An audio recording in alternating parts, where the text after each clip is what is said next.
Bueno, ha Hola. llegado la hora.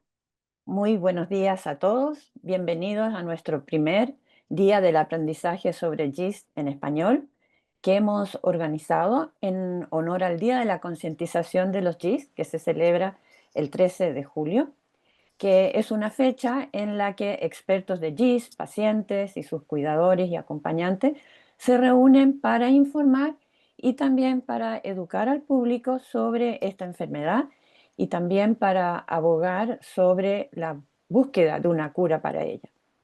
Antes de comenzar, algunos consejos prácticos, mensajes prácticos. Por favor, durante el seminario todos tengan sus micrófonos apagados, pero no duden en abrirlos al final cuando tengamos nuestra sesión de preguntas y respuestas para que puedan hacer sus preguntas. Y también, por favor, todos tengan presente que la información que presentaremos en este webinar no pretende cambiar las instrucciones, la orientación de su médico ni las indicaciones de su médico. Es solo queremos informarles, ¿ya?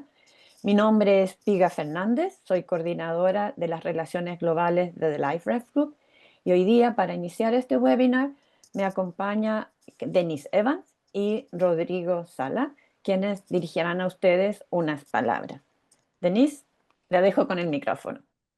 Gracias, Pia. Hola a todos, mi nombre es Denise Evans y soy la directora principal del Departamento de Gestión de Datos e Investigaciones de LifeRef Group. Y de parte de LifeRef Group estamos muy emocionados de presentar nuestro primer día de aprendizaje sobre GIST en español. Gracias a todos por venir y a nuestros panelistas por su presentación. Les cedo la palabra a Rodrigo. Hola, buen día. Soy Rodrigo Salas. Soy ex cuidador de una paciente de GIST y fundador de la Fundación GIST México y también del grupo inicial de LifeRaft Group. Este día es muy especial para nosotros porque, aunque desde hace muchos años LifeRaft ha estado haciendo GIST Day of Learnings por todo Estados Unidos, es la primera vez que lo hacemos en habla hispana para los amigos latinoamericanos y europeos que hablan español. Estamos convencidísimos que un paciente bien informado toma mejores decisiones y una persona que toma buenas decisiones tiene un mejor pronóstico en su enfermedad. Es por eso que con mucho cariño hemos ideado este programa para el día de hoy y esperemos que lo disfruten mucho. Diga. Muchas gracias, Rodrigo. Bueno, nuestro primer ponente de hoy es el doctor César Serrano García. Él es médico adjunto de la unidad de sarcomas del Hospital Vall d'Hebron en Barcelona, España. Y el doctor Serrano nos presentará un GIST 101, que es una información básica y general sobre los GIST. Doctor Serrano, lo dejo con el público y muchísimas gracias por acompañarnos hoy día. Oye, muchísimas gracias, Piga, por la presentación. Un placer veros aquí a caras conocidas. Denise, ¿qué tal? Y gente que por ahí veo escrita. Oye, pues muchísimas gracias por la invitación. Yo creo que es muy buena idea hacer una jornada así. Espera, que voy a aprovechar y comparto mi presentación. Hacer una jornada así, pues, con una lengua que la hablamos tantísima gente en todo el mundo y de una enfermedad que, bueno, que es rara, pero que por suerte va avanzando mucho, no muchísimo, por suerte en los últimos años y son cosas en las que voy a querer hablar durante este tiempo, ¿no? Entonces, creo que veis o deberéis ver mi presentación. Entonces, ¿y qué pasa? Yo creo. Espero, sí, vale.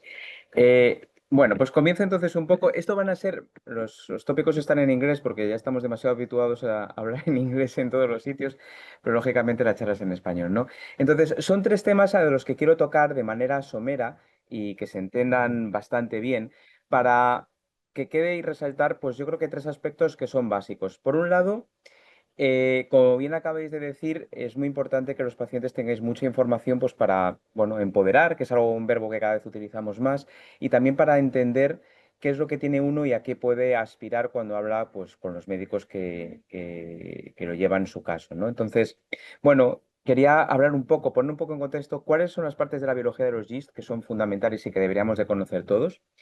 Luego, una segunda parte en la que bueno, por suerte GIS es un área donde se hace bastante investigación. Lógicamente esto no es una enfermedad frecuente, pero a pesar de todo, por las características que tiene esta enfermedad, somos varios los que en el mundo realizamos investigación en GIST. Entonces, quería señalar cuáles son los principales campos en los que a día de hoy estamos investigando, se está investigando a nivel internacional.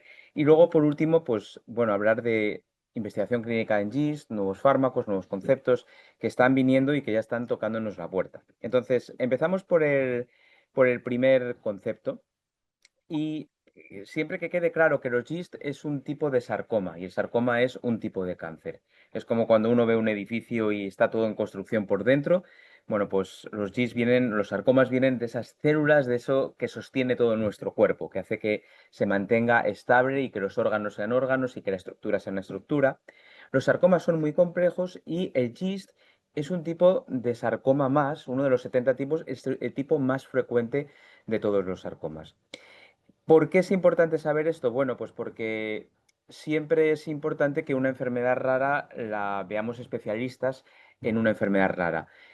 ¿Por qué? Porque, bueno, como acabo diciendo yo siempre, no es que seamos más listos ni inteligentes que nadie, simplemente pues la experiencia es un grado más en las enfermedades raras y esto es muy importante. Yo, por ejemplo, si me decís cómo se llama una paciente con un cáncer de mama, no sé, llevo 15 años viendo solo pacientes con sarcomas, y entonces entender dentro de esta complejidad que son los sarcomas, cada tipo concreto exige mucha experiencia.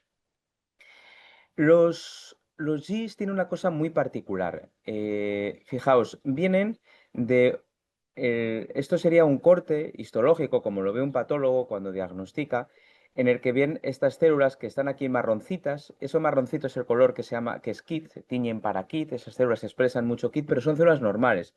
Son las células intersticiales de Cajal que están a lo largo de todo nuestro tubo digestivo y que es el responsable de que nuestro tubo digestivo vaya y mueva toda la comida hacia adelante y hacia el estómago y hacia afuera, ¿de acuerdo?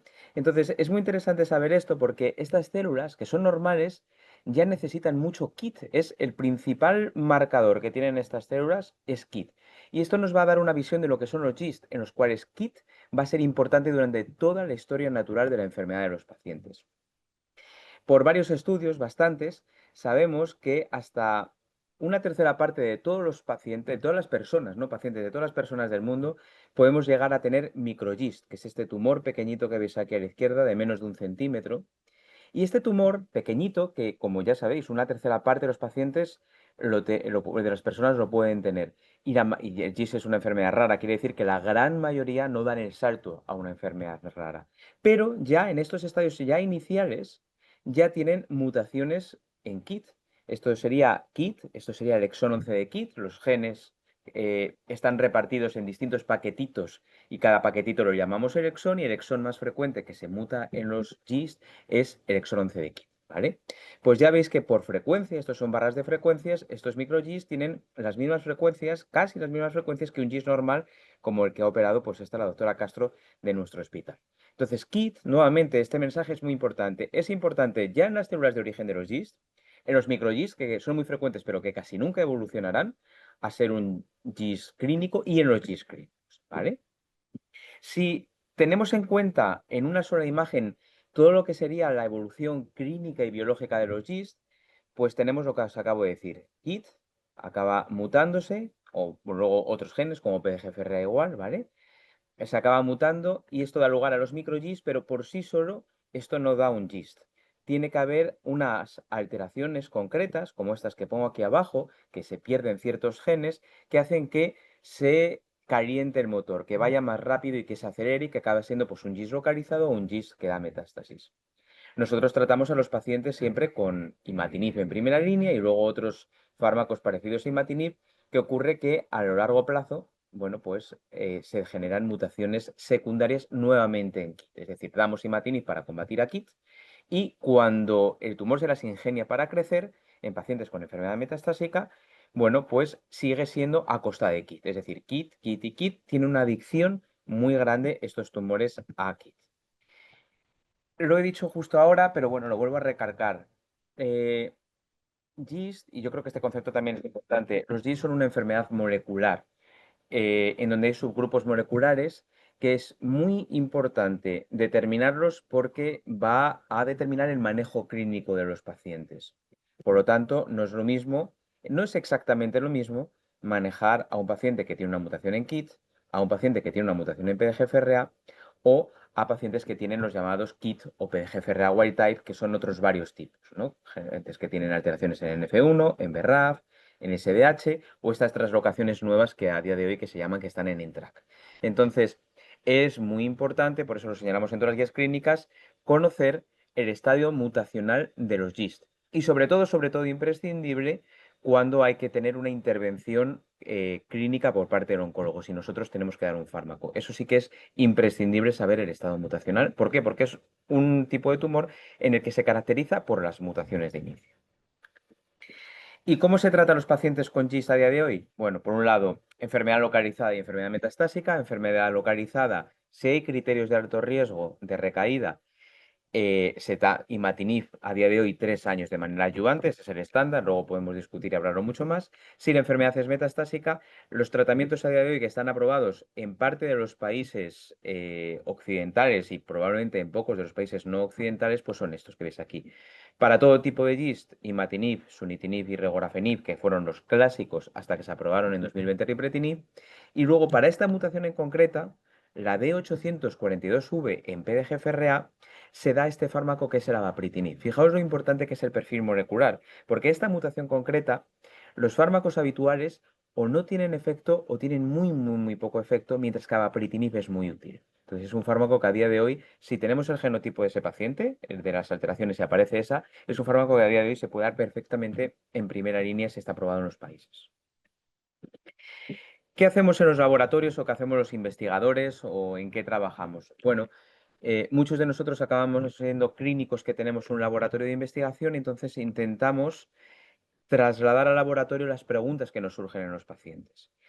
Estos son los 5 fármacos nuevamente que acabo de comentar que están aprobados a día de hoy regulatoriamente en bastantes países por las autoridades, ¿no? Imatinib, sunitinib, regorafenib, ripretinib y luego avapritinib por un lado, ¿no? Y aquí tenemos varias métricas, como es la respuesta, es decir, el porcentaje de que disminuye de tamaño del tumor con el fármaco, enfermedad estable tras 12 semanas de tratamiento, o lo que llamamos progression free survival, que es supervivencia libre de progresión. Cuánto beneficio en tiempo dura un fármaco desde que se empieza hasta que se tiene que terminar, porque la enfermedad ha aprendido a escaparse. Bueno, pues viendo estos números, se puede ver, por ejemplo, pues muy claramente cómo los pacientes que se tratan con imatinib tienen un gran beneficio, pero cuando la enfermedad se escapa del imatinib, bueno, los otros fármacos también tienen beneficio, no podemos decir que no, pero no es algo comparable, es menor, ¿no? Una tasa de respuestas que baja del 70% a un 10% por debajo. Una supervivencia libre de progresión de 2 años a unos 6 meses, ¿no? Lógicamente, estos son todo medias, pero de algún número tenemos que tomar, ¿no? Entonces, ¿por qué? ¿Qué hay detrás de todo esto, ¿no? ¿Cuáles son los mecanismos que hay detrás que tenemos nosotros que interrogar en el laboratorio para volver luego a los pacientes e intentar que mejorar pues todo, ¿no? Crear nuevos fármacos como ripretinib o avapritinib que son muy recientes. Bueno, pues básicamente hay 2 mecanismos que estamos fallando o que las terapias a día de hoy fallan. Por un lado, no se matan de manera suficientemente fuerte todas las células. No se induce suficientemente la muerte en las células, ¿no? De alguna manera, esas células aprenden a escapar de la muerte que se inducen con los fármacos o no se hace de la suficientemente fuerte, que sería el punto de abajo, no se bloquea lo suficientemente fuerte arriba KIT o PDGFRA como para generar esta muerte celular, ¿no? Y esta es parte de la investigación que hay a día de hoy tanto en los laboratorios como a nivel clínico. Y pasamos al siguiente tercio, que sería qué a día de hoy estamos haciendo en investigación, nos está haciendo en investigación básica en pacientes con GIST. Bueno, fijaos que siempre intentamos ser todos, incluso los que trabajamos en esto, lo más esquemáticamente posibles para entender las cosas, ¿no? Y entonces, yo siempre, cuando estoy con los pacientes y les explico en consulta, pinto una célula como un huevo frito y lo que sería en la parte de fuera de la célula, en la membrana, en lo que recubre la célula, en la cáscara del huevo, pues dibujo ahí KIT, que sería esto, que KIT es un receptor que está ahí, está justo ahí fuera y que actúa como esas puertas de las murallas en las que, bueno, pues se decide, hay alguien que decide si esto, pues, va para afuera o va para adentro, ¿no? Entonces, KIT regula muy bien eso, pero cuando se muta, cuando cambia su función, está todo el rato diciendo a la célula crece, crece, crece. Para eso, KIT utiliza dos avenidas muy grandes, que son estas dos vías de señalización que llamamos nosotros, la de RAS y la de P3K, que llegan hasta el núcleo y ahí le da la información KIT de que tiene que crecer. Y a la célula no puede hacer nada porque KIT está a descontrol. Vale, esto es lo que ocurre en una célula tumoral. Tenemos a KIT desbocado diciéndole a la célula crece, crece, crece.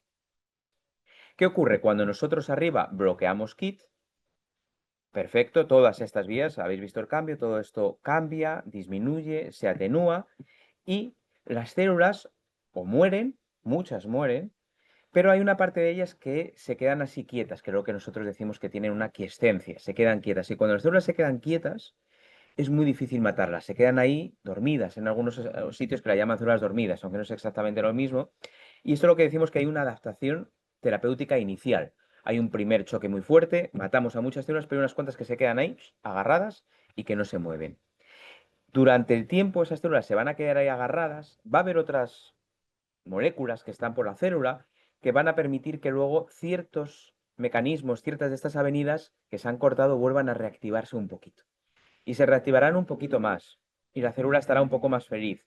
Y llegará en algún momento en el que esa célula, muy raro, pero hará una división, se querrá dividir y cometerá un error, porque se tendrá que cometer error porque está situada bajo mucha presión, y entonces se generan esas mutaciones de resistencia, que luego se tiene que propagar en el tiempo, no es algo inmediato, esto estamos hablando de mucho tiempo. Pero las células, poco a poco, estas que sobrevivieron, consiguen luego dividirse, tener un error, y ese error les permite ayudarse porque genera una mutación secundaria. Y eso es lo que luego se propaga y genera la resistencia. Bueno, pues estos son como... ¿Sí? No, ¿Había alguna pregunta o es luego? Me imagino. Era luego, me imagino. Vale. Entonces, son en estos dos campos, adaptación temprana y resistencia tardía, en donde desde un punto de vista biológico, pero también clínico, estamos intentando incidir, por un lado, desde la forma temprana para erradicar el mayor número de células posible y matar sobre todo a todas las que podamos, y desde la resistencia para intentar ir a por todas las mutaciones de resistencia que sean posibles, como dos conceptos muy genéricos. Vamos a por el primero un poquito más expandido, y esto, por ejemplo, es un trabajo que hemos hecho nosotros en el laboratorio, en el que, por ejemplo, vimos que tras bloquear KIT, tras bloquear KIT, vemos que una proteína, esta, se iba al núcleo y conseguimos identificar el que probablemente es el principal mediador de esta quiescencia, de que las células se queden quietas. ¿Qué ocurre? Que si nosotros al mismo tiempo que bloqueamos KIT, bloqueamos esta proteína de nombre rarísimo, FBXO32, lo que conseguiríamos sería quitar a esas células de quiescencia y matarlas. ¿Hay a día de hoy inhibidores de FBXO32? No, no existen. Lo que pasa es que sí que sabemos que esta proteína pertenece a una cascada muy grande de señalización también. Y sí que hay un compuesto clínico, que es este, que se llama el TAC243, que bloquea la raíz de todas estas proteínas, de todas estas familias, que es una familia muy grande de 700 proteínas, bloquea el inicio. Y esto pues podéis ver, por ejemplo, lo que hacemos nosotros, ¿no? Con unos ratones, donde ponemos varios fármacos. Veis que en negrito son los ratones que no tienen nada y que crecen mucho. Cuando lo tratamos con imatinib, que es esta verde, pues crece, pero menos. Pero cuando combinamos estos dos fármacos, está el ratón con un bloqueo, con una disminución muy grande de tamaño y durante mucho tiempo. ¿Qué ocurre? Este fármaco está en ensayos clínicos a día de hoy, en ciertas leucemias. Hablamos con la compañía, no tiene mucho interés de momento por desarrollarlo. También es un fármaco que probablemente sea muy tóxico y probablemente también con el tiempo esto se irá refinando y en algún momento pues esto puede servir de base a un futuro estudio. Pero para que veáis el concepto de cómo se intenta bloquear esos mecanismos que generan que las células se queden ahí quietas y que no se mueran con el imatinib, por ejemplo. También sabemos de hace tiempo que cuando se bloquea con imatinib una línea celular, esto es una línea celular y esto pues estas células se machacan, se purifican y miramos pues proteínas muy básicas, ¿no? KIT, hemos dicho nuevamente que es el director de orquesta, vemos que con imatinib estas células están bloqueadas completamente, pero que por abajo esto se está reactivando, que era una de las dos avenidas, ¿no? Entonces, esto fue el grupo de Pinchi en el Memorial en Nueva York, en donde, bueno, pues lo que vieron, estos son igual ratones y crecimiento, veis de más a menos, estos que son un vehículo están creciendo un montón, estos que será imatinib crecen bastante menos, pero cuando se combina aquí imatinib con un inhibidor de esto que está haciendo que suba, pues crecen muchísimo menos los tumores. Es nuevamente el mismo principio aplicado a otra proteína que también se ha visto que es de mucho interés. Esto precisamente ha llegado a un ensayo clínico en el que se ha probado en pacientes y la verdad es que es difícil comparar porque no se comparaba con imatinib solo, parecía que la tasa de respuestas es superior. Lo único que el principal problema que se vio es que, claro, imatinib se tolera relativamente bien o bastante bien. Hay pacientes que están años y años, ¿no? Y al combinarlo con otro fármaco, la tolerancia es un poco peor. Entonces, hay que pensar en maneras de cómo combinar estos fármacos de una manera más inteligente para matar a las células, pero al mismo tiempo intentar que los pacientes pues, puedan llevar este fármaco, estos dos fármacos, de una manera segura durante mucho, mucho tiempo. Cambiamos nuevamente de escenario. Vamos al momento en el que se ha generado esa resistencia. Han aparecido mutaciones nuevas que hacen que el fármaco que estábamos dando, ya sea imatinib o cualquiera de los otros, en vez de entrar y poder bloquear, ya no puede entrar. Tened en cuenta que cuando hablamos mutaciones, y aquí lo simplificamos mucho y ponemos estos esquemas, una mutación o una proteína, que ahí está, lo veis en un plano, generalmente es una estructura en 3 dimensiones. Y cuando hay una mutación, pues la cambia de dimensión, cambia la forma. Y entonces el fármaco que estaba dentro ya no puede entrar y eso genera que la resistencia, genera que el fármaco ya deje de ser efectivo. ¿Qué hemos aprendido durante los años? Bueno, que estas mutaciones de resistencia aparecen en múltiples paquetitos de información que os decía antes, en múltiples exones. Tenemos la mutación original, que suele ser en el exón 11, en el exón 9, y luego aparecen nuevas mutaciones en el mismo gen, pero en otros sitios, en otras zonas de ese gen, en otros exones, que suelen ser en el 13, en el 14, en el 17 y 18. Y lo que hemos visto a lo largo del tiempo es que todos estos fármacos que están aprobados en muchos países del mundo, como imatinib, sunitinib o regorafenib, pero también los fármacos nuevos como ripretinib o avapritinib, o como también otros muchos fármacos que se han ido aprobando en fases 2, que no han llegado a una aprobación oficial por ninguna agencia regulatoria, pero que se sabe que son efectivos, que tienen actividad, todos veis que tienen esta actividad parcheada frente a las distintas mutaciones de resistencia. El azul quiere decir que esa mutación es sensible a este fármaco en concreto, el rojo, que no lo es, el amarillo, que un poco, que sí que no, un poco, con sí, con sa, ¿no? Entonces, parte del problema es que los fármacos que hasta el día de hoy se han diseñado no son tan efectivos como uno podría esperar frente a todas las mutaciones de resistencia. Entonces, gran parte que se hace a día de hoy, tanto en el laboratorio como en clínica, es o bien combinar fármacos que puedan ser de una manera complementarios o generar fármacos nuevos que tengan el mayor espectro posible de bloqueo frente a todas estas mutaciones para evitar que se escape alguna y así el paciente puede estar más y más tiempo con el fármaco. Claro, me preguntaréis, y hace que esta es una pregunta muy recurrente, ¿se tiene que biopsiar a todos los pacientes que progresan para ver qué mutaciones tienen? Bueno, pues la respuesta es que generalmente no. Y generalmente no porque, claro, suele haber varias lesiones en el cuerpo del paciente y no voy a decir que cada una tenga una mutación diferente de resistencia, pero sí que va a haber cierto grado de heterogeneidad, con lo cual no podemos biopsiar 10, 15, 5 lesiones incluso, porque, bueno, por un lado hay un punto de riesgo para el paciente y por otro lado seguro que se nos va a estar escapando alguna. Por eso a día de hoy se ha puesto mucho esfuerzo en investigar en el ADN tumoral circulante, la biopsia líquida, que a lo mejor hayáis podido leer en algún sitio. Y esto ha servido de mucha ayuda, primero, saber que la podemos utilizar en GIST en ciertos aspectos y por otro lado nos ha dado mucha información sobre la enfermedad, porque, en lo que os he dicho, es muy difícil obtener biopsias de estos pacientes para poder entender la enfermedad. Entonces, nos da información sobre cómo cambian las mutaciones en estos pacientes que progresan a lo largo del tiempo, pero también nos están ayudando a ver cómo predicen el pronóstico, es decir, cómo con ciertos fármacos, ciertas mutaciones van a decir que funcionan o que no funcionan. Y pongo varios ejemplos. Hubo hace unos años, poco, este ensayo clínico, el Voyager, que comparó el tratamiento habitual que se da en tercera línea, regorafenib, con este otro fármaco nuevo, avapritinib. Avapritinib, que es el de estos pacientes con esta mutación tan infrecuente, tan resistente, estos no, pacientes todos, ¿no? Con GIST. Y, bueno, la pregunta era obvia, podéis ver aquí a la derecha en este perfil de sensibilidad cómo avapritinib parece ser más efectivo, por lo menos sobre todo estas que aquí, que están en los exones 17 y 18, que el regorafenib. ¿Vale? Entonces, este ensayo, como tal, fue negativo, y negativo quiere decir que lo que se buscaba comprobar, que avapritinib fuera mejor que regorafenib, no se no se comprobó. Básicamente los dos fármacos daban una actividad muy parecida, con lo cual avapritinib no ha podido sustituir a regorafenib en la tercera línea, pero es un ensayo en el que se recogieron muestras de sangre de todos los pacientes al inicio y en varios momentos de la evolución de la enfermedad y se hizo además ADN circulante. Y entonces esto lo pudimos analizar en el laboratorio. De todos estos pacientes, de 476, en 386 se consiguió ADN tumoral circulante y se detectó mutaciones en KIT, todos los pacientes tenían mutaciones en KIT en 250 pacientes. Es decir, en un 75% de los pacientes podíamos detectar mutaciones en KIT. En un 25% no se detectaba absolutamente nada, pero en un 75% sí, y esto ya de por sí es muy informativo porque nos está diciendo que podemos utilizar el ADN tumoral circulante para saber cómo es la enfermedad del paciente, por lo menos en algún momento concreto. ¿Qué averiguamos? Bueno, averiguamos algo que no se sabía hasta entonces. ¿Cómo de heterogénea es la enfermedad? ¿Cuánta cantidad de mutaciones de resistencia puede tener un paciente? Es algo que no se sabía realmente, ¿no? Y pudimos ver que estos pacientes pues tenían, en la mayor parte, casi en el 80% de los pacientes tenían una, dos o tres mutaciones de resistencia.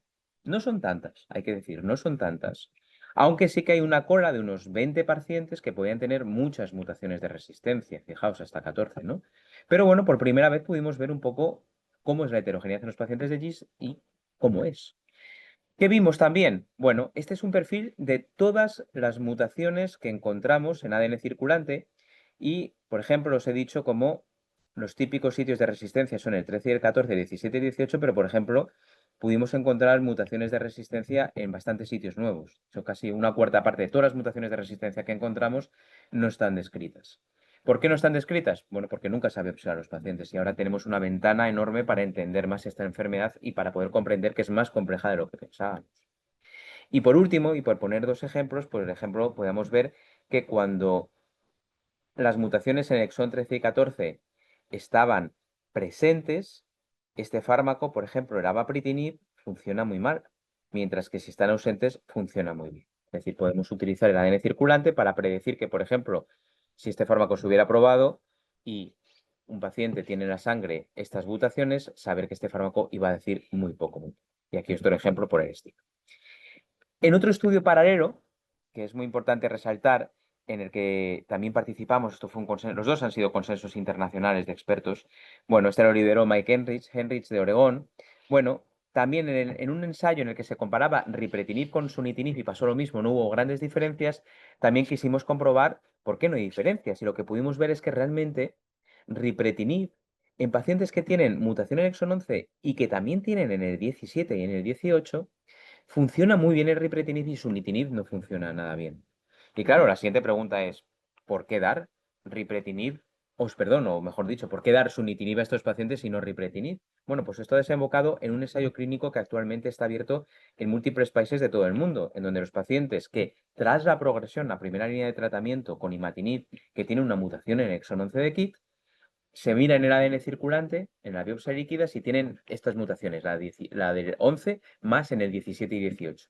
Y si lo tiene, los pacientes se aleatorizan a ripretinib o sunitinib, que es la única manera realmente que las autoridades regulatorias nos exigen para poder comprobar que realmente el ADN circulante lo podemos utilizar como un biomarcador en pacientes. Y es un estudio que muy seguramente va a ser positivo, es muy interesante porque permitirá por primera vez realmente en la historia y uno de los pocos cánceres de todos los tipos de cáncer, no solo de sarcomas, en el cual podremos utilizar la biopsia líquida para dar un fármaco concreto, dar el mejor fármaco que necesita el paciente. En resumen, de toda esta parte de investigación, antes de pasar a la clínica, se intentan combinar tratamientos, sobre todo en primera línea para erradicar la mayor parte de las células, para evitar esa adaptación, pero esta combinación es complicada por el tema de la toxicidad. Por otro lado, la resistencia, sobre todo, son mutaciones secundarias en KIT, por lo tanto, todas las herramientas han de estar basadas en bloquear KIT. Y para ello, el ADN circulante a día de hoy sí que estamos viendo que es una gran herramienta que tenemos que terminar de demostrar que es útil para poder utilizarla en pacientes para dar fármacos en concreto, pero que, por ejemplo, para determinar mutaciones, es una herramienta que es muy fiable. Y pasamos ya al último tercio, que sería la investigación clínica en GIST. Bueno, comentar, los fármacos que a día de hoy están aprobados son imatinib, sunitinib, regorafenib, ripretinib y avapritinib, ¿de acuerdo? Y la otra cosa es que estos tres fármacos, sunitinib, regorafenib y ripretinib, tras la progresión a imatinib, tienen una actividad que es bastante inferior a la imatinib. Y esto es algo que es completamente predecible porque químicamente no puede ser de otra manera, ¿vale? Hablamos de, no voy a incidir porque esto es un poco complejo, pero hay inhibidores de tirosina quinasa tipo 1 y tipo 2. Los que son tipo 2 nunca van a poder bloquear todas las mutaciones. Siempre va alguna que se vayan a dejar. Mientras que los de tipo 1 van a ser muy específicos de una región muy concreta, como pasa con avapritinib. No van a bloquear todas, pero las que van a bloquear las van a bloquear muy, muy bien. Y estos son los principios que tenemos que tener en cuenta para todo lo que se nos viene. Esta es una lista que hicimos ya hace tiempo de otros muchísimos fármacos, cabozantinib, dasatinib, nilotinib, ¿veis? Que se han probado en ensayos clínicos que tienen actividad frente a los GIST, pero que no se han llegado a probar nunca, ¿no? Y que todas tienen el mismo problema, una tasa de respuestas por debajo del 10%, una supervivencia libre de progresión de 6-8 meses. Vale, el principio es básico, hay que generar inhibidores quinasa de nueva generación que aumenten el espectro lo máximo posible frente a estos inhibidores, frente a estas mutaciones secundarias. Uno de ellos ha sido ripretinib, que tiene una actividad mucho más amplia. Hay varios, IDRX42, este no, este se ha caído en fase 1, NB001 también, y IDRX42 y NBC01 es un poco lo mismo, nuevos inhibidores que bloquean muy fuerte KIT, que tocan muy poco otras cosas y que permiten bloquear el mayor número posible de mutaciones de resistencia, pero ojo, no todas, pero sí muchas. Y estos dos que están todavía en fases 1, pero que a día de hoy se están ya lanzando los fases 3. IDRX42 se estudiará en segunda línea frente a sunitinib y NBC001 se estudiará en tercera línea frente a regorafenib. Dos ensayos clínicos internacionales que van a empezar en la en la segunda mitad de este 2025, principios de 2026. Otra manera de poder mejorar la eficacia de los fármacos va a ser el ADN circulante, guiarlo, como os he comentado a día de hoy este estudio, que es muy importante y lo salto porque ya lo acabamos de hablar. Otra manera, si os acordáis de esa figura de la actividad parcheada de los distintos fármacos, bueno, lo que se pueden hacer es combinarlos de tal manera que cojan todas, ¿no? Entonces, bueno, ha habido varios estudios a este respecto. Uno fue este fase 1, que fue el primero de todos, en el que se combinaba sunitinib y regorafenib. Luego hubo este fase 3, que se cerró prematuramente por falta de reclutamiento, pero a día de hoy, este ensayo clínico busca este concepto. Sunitinib es muy bueno frente a las mutaciones en el exón 13 y 14, bezuclastinib es muy bueno frente a las mutaciones en el 17 y 18. Esto se ha combinado a día de hoy en un ensayo clínico que está en marcha, un fase 3, que ya ha cerrado el reclutamiento y que estamos esperando a ver los resultados, en el que en segunda línea se comparan sunitinib más bezuclastinib con sunitinib solo. Y otra parte, recalcar nuevamente que el GIST es una enfermedad rara, que sí que tenemos mucha suerte de que tiene una biología muy concreta y que hay bastantes fármacos aprobados para ser una enfermedad rara, si los comparamos con otros tipos de sarcomas, pero aún así creo que se puede hacer más y mejor. Esto que os presento aquí fue un esfuerzo colaborativo de múltiples investigadores internacionales y auspiciado bajo el LifeRaft Group, en el cual lo que quisimos ver es si realmente usar placebo es útil o no en los pacientes con GIST, en los ensayos clínicos. Y todo eso viene del último ensayo, Invictus, con ripretinib, en el que los pacientes que estaban en placebo realmente empeoraba y se ponían malos muy, muy, muy rápidamente, a diferencia de lo que podía parecer al principio, ¿no? Entonces lo que pudimos comprobar es que cogimos todos los estudios que tenían placebo, los pusimos y los analizamos conjuntamente en comparación con todos los fármacos de esos mismos estudios y pudimos ver, veis aquí en naranja, que independientemente del ensayo clínico, de la línea de tratamiento, incluso del año, aquí hay pacientes de antes de 2006, el placebo se comporta siempre igual. Y lo que hemos propuesto es, ¿y por qué no realizar un brazo placebo sintético en el cual lo podamos comparar con el fármaco en cuestión?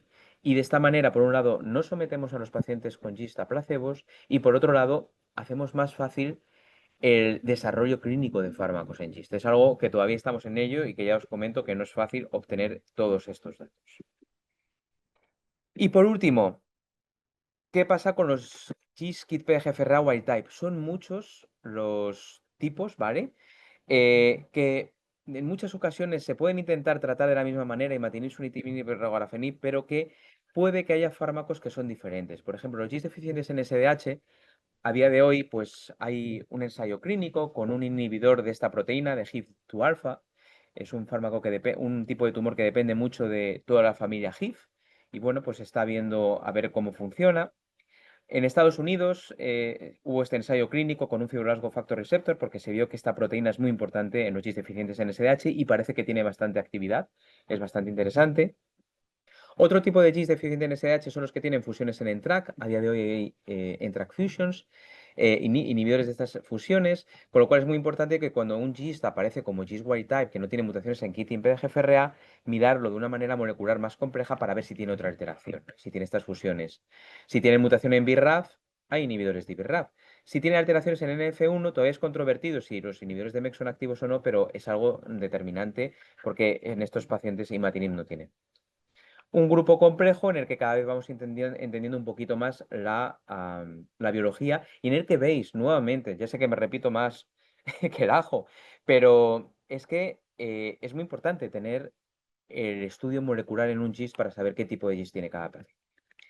En conclusión, nada más comentar que los inhibidores actuales no inhiben todas las mutaciones secundarias y que lo que se está trabajando es en tenerlos cada vez más amplios para inhibir, bloquear el máximo posible y así controlar más la enfermedad. Y que sí que necesitamos más innovación en tipos de fármacos, pero también en el diseño de los ensayos clínicos. Y con esto termino. Nada más, bueno, Piga me presentó. Mi vida es muy compleja. Yo trabajo en el Hospital Vall d'Hebron y veo pacientes para que sepáis con quién estoy, porque todo lo que hacemos es labor de equipo siempre en el Hospital Vall d'Hebron. Este es el comité multidisciplinar con cirujanos, radiólogos, patólogos, muy importante para cualquier tipo de enfermedad rara. Este es el laboratorio que también tengo en el área del Vall d'Hebron, del bio, donde gran parte, el 80% de nuestro trabajo es en GIST. Cada vez estamos haciendo más en otros sarcomas, pero GIST, mucho GIST. Y luego, como decía, mi vida se complicó. He abierto un segundo laboratorio en un sitio de investigación puntero en Europa, que es el IRB, donde trabajamos en degradación proteica, en mecanismos nuevos como pueden ser los PROTAC, que ayudan a degradar múltiples proteínas independientemente de la mutación secundaria, que es una aproximación terapéutica muy interesante para los GIST. Y con esto dejo de compartir, termino yo. Doctor Y estoy Serrano, Dígame, muchísimas Pilar. gracias. Muchas Gracias. gracias por su presentación, ha sido increíble, hemos aprendido cantidad y es un excelente profesor, así es que debería, lo vamos a seguir molestando seguramente. Así que muchas gracias. ¿Sí? No, a vosotros por la invitación. Gracias. Las preguntas las vamos a hacer al final de las Vale, presentaciones, perfecto. por favor, para poder darle espacio a los otros. Bueno, la siguiente sesión se llama Tratamiento quirúrgico de los GIST. Estará a cargo del doctor Andrew Blakely, cirujano oncólogo del Instituto Nacional del Cáncer, y de la doctora Catherine Sarré Lascano, becaria en oncología quirúrgica en la Universidad de Toronto.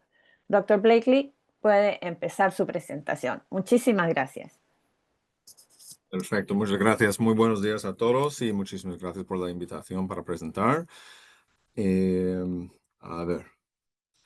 Ok, entonces voy a hablar un poco de las consideraciones quirúrgicas para los tumores del estómago gastrointestinal. Y voy a hablar primero de la cirugía para el tumor principal y después la cirugía dirigida a las metástasis, después unos ejemplos clínicos y al final mirando al futuro. Entonces, empezando con lo del tumor principal. Hay varias maneras de hacer la cirugía. Ya, bueno, antiguamente hacíamos más cirugías de una manera abierta, de un corte más grande. Y en los últimos 25 años hemos añadido la manera laparoscópica de hacer la cirugía y últimamente en los últimos 10 o 15 años más cirugías robóticas. ¿Y qué sería lo ideal para hacer una cirugía laparoscópica o robótica? Sería del tumor primario sin metástasis, ni en el hígado ni en el peritoneo. Y tumores que miden menos de 5 centímetros serían ideal también porque siempre tenemos que cortar o abrir para extirpar el tumor al final. Entonces, si hacemos una cirugía menos invasiva y al final tenemos que cortar más para abrir, para sacar el tumor, pues a lo mejor no ha merecido la pena. Y lo ideal en el estómago es más en el cuerpo o a lo mejor hacia el duodeno, porque si está al lado del esófago, a lo mejor no es la mejor parte del estómago para hacer la cirugía así o robótica o laparoscópica. Pero realmente hoy en día se hace más y más ese tipo de cirugías, así que es realmente según cómo está de cómodo el cirujano o la cirujana. Y si el tumor está creciendo para afuera, es un poco más fácil porque así quitamos menos estómago a través de la cirugía. Si está creciendo para dentro del estómago, lo que podemos hacer o es utilizar las grapadoras usuales de este tipo de cirugía, o lo que podemos hacer es cortar el tumor del estómago y después cerrar el agujero con las grapadoras. Así que, como se puede ver, en los últimos 15 años, pues las cirugías menos invasivas han sido cada día más frecuentes. Una cosa que tenemos que pensar como cirujanos son los márgenes. El objetivo es tener los márgenes negativos, es decir, que no hay ninguna célula del tumor donde están mirando, donde hemos cortado el estómago o el intestino delgado, el patólogo. Y el segundo nivel de eso son los márgenes microscópicamente positivos. Y es una cosa que intentamos evitar lo más posible, porque en esa situación, pues tarda menos en recurrir el tumor. La sobrevivencia es más o menos igual para el paciente, lo cual es bueno. Y lo que podemos hacer, dependiendo del tipo de GIST que hemos sacado, lo que podemos hacer es dar imatinib para bajar el riesgo de que vuelva a corto plazo. Si sale el margen así, microscópicamente positivo, no hay ningún beneficio en volver a operar. Entonces es mejor observar y a lo mejor dar el imatinib e ir viendo cómo va evolucionando el paciente. Para el tumor principal, para sacarlo de todo, pues la anatomía determina la cirugía. Y entonces, si está más arriba en el estómago, más cerca al esófago, lo que solemos tener que hacer es quitar todo el estómago. En cambio, si está más en el cuerpo o más hacia el duodeno, pues podemos conservar más estómago y eso es muy importante para mantener la calidad de vida del paciente lo más posible. En ciertos tipos de GIST, la multifocalidad, es decir, que múltiples tumores primarios es más común. Y en esas situaciones puede que sea beneficial quitar más estómago, aunque sea normal, para a lo mejor bajar el riesgo de que el paciente desarrolle otro GIST en el futuro, pero no tenemos estudios para demostrar que realmente hay ese beneficio. Entonces, todavía es un beneficio teórico, entonces no lo hacemos si no nos manda a hacerlo la anatomía del tumor y el estómago del paciente. Una cosa muy importante también como cirujanos es cómo manejamos el tumor. Entonces, los tumores de GIST tienen una cápsula alrededor que contiene las células, pero es una cápsula que es un poco débil. Entonces, manejando la cápsula de una manera un poco fuerte puede provocar que se rompa y entonces así salen las células del GIST y sube el riesgo de que vuelva antes. Entonces, lo que hacemos es tocar los tejidos normales al lado del tumor, que sea el estómago, que sea el intestino delgado, y así conservar la cápsula. Y también lo que evitamos hacer es morcelarlo, es decir, que aunque esté en una bolsa de plástico, para sacarlo por el ombligo, por el corte quirúrgico, lo que no queremos hacer es romperlo intencionalmente, aunque esté en la bolsa de plástico, porque a lo mejor hay perforaciones microscópicas en esa bolsa y sale algo de esas células y así a lo mejor subimos el riesgo de que vuelva antes. Y entonces, cuando miramos el impacto de los márgenes microscópicamente positivos, se ve que hay una diferencia de sobrevivencia, pues un poco, hay alguna diferencia.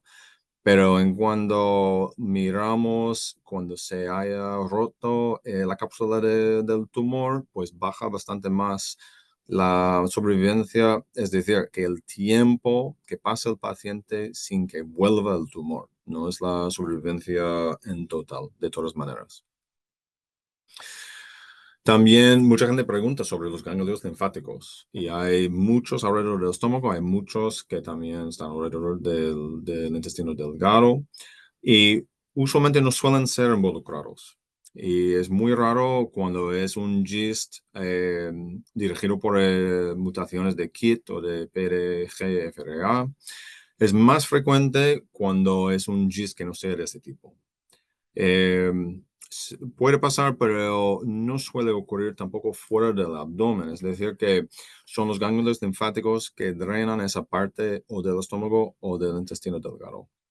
Y cuando encontramos los ganglios linfáticos así, solo quitamos los que son involucrados, no hay ningún beneficio quitar más. Entonces, si solo hay 2 o 3 que son grandes y se ve en el escáner y también en el quirófano o en la sala de operación, solo quitamos los grandes, no quitamos más por si acaso, porque por eso no hay ningún beneficio en hacerlo y puede provocar más problemas.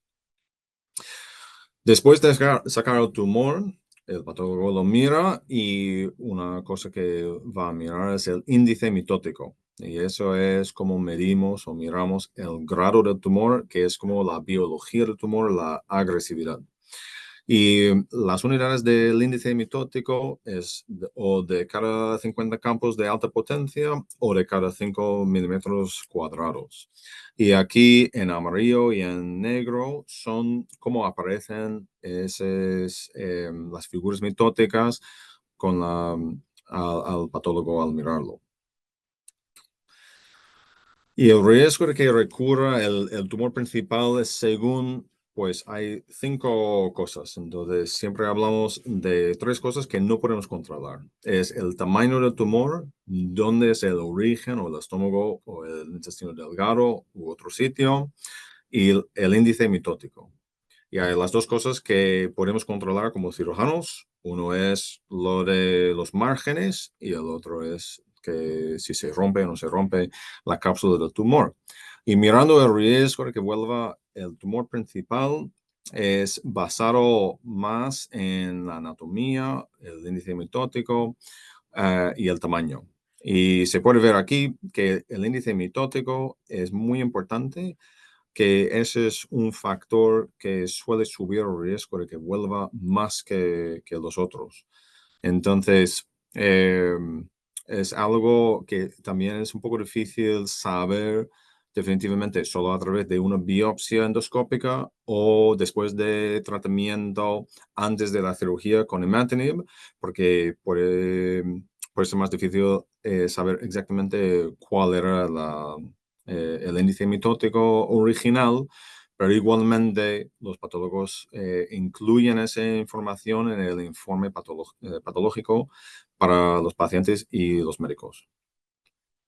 Entonces, cambiando de tema un poco para a la cirugía para las metástasis.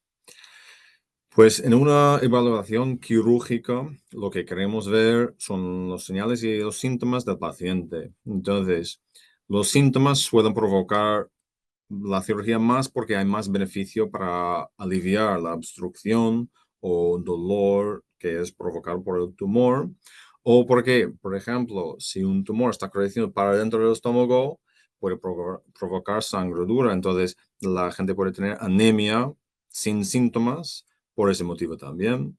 Y otra cosa que no solemos hablar tanto es la ansiedad que tiene el paciente, porque sabiendo que hay un tumor dentro, hay varios tumores dentro, puede provocar mucha ansiedad y eso puede afectar negativamente la calidad de vida y puede que haya un beneficio haciendo una cirugía también con ese motivo en cuenta.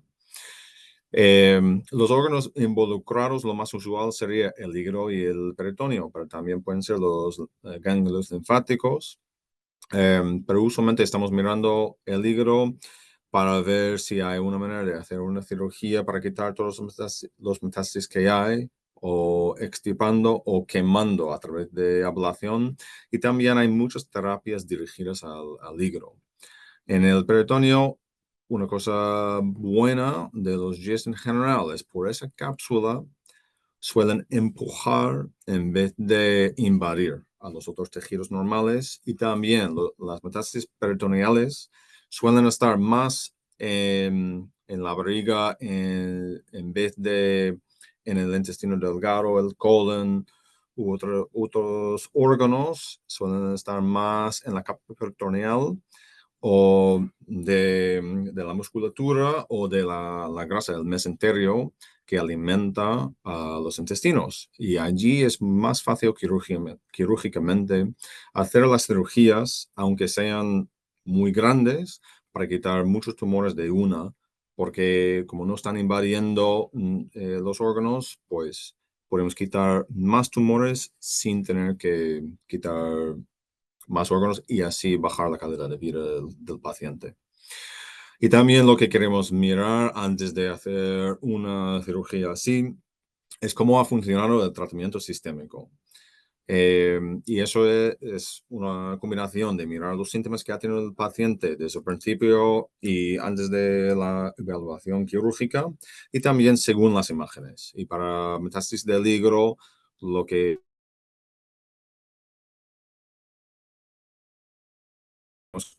son las resonancias, porque llegan a ser más normales, y para la capa peritoneal, pues los escáneres están bien para mirar todo. Entonces, mirando los pacientes que han tenido metástasis y se han hecho alguna cirugía, ese fue un estudio hecho entre Boston y Pensilvania, y lo que vieron que los pacientes que estaban respondiendo bien al tratamiento o que solo tenían un metástasis que estaba creciendo a pesar del tratamiento, solían tener más beneficio que los pacientes que con los 10 tumores, por ejemplo, la mayoría estaban creciendo a pesar del tratamiento. Ellos no sacaron un beneficio tan grande que otros pacientes.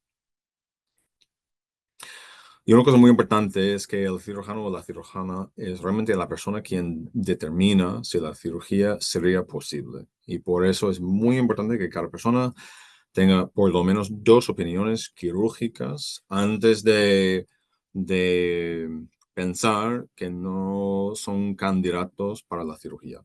Así que lo mejor sería hablar con cirujanos que tengan experiencia, como ha dicho el doctor Serrano, experiencia tratando al GIST, porque eso es muy importante.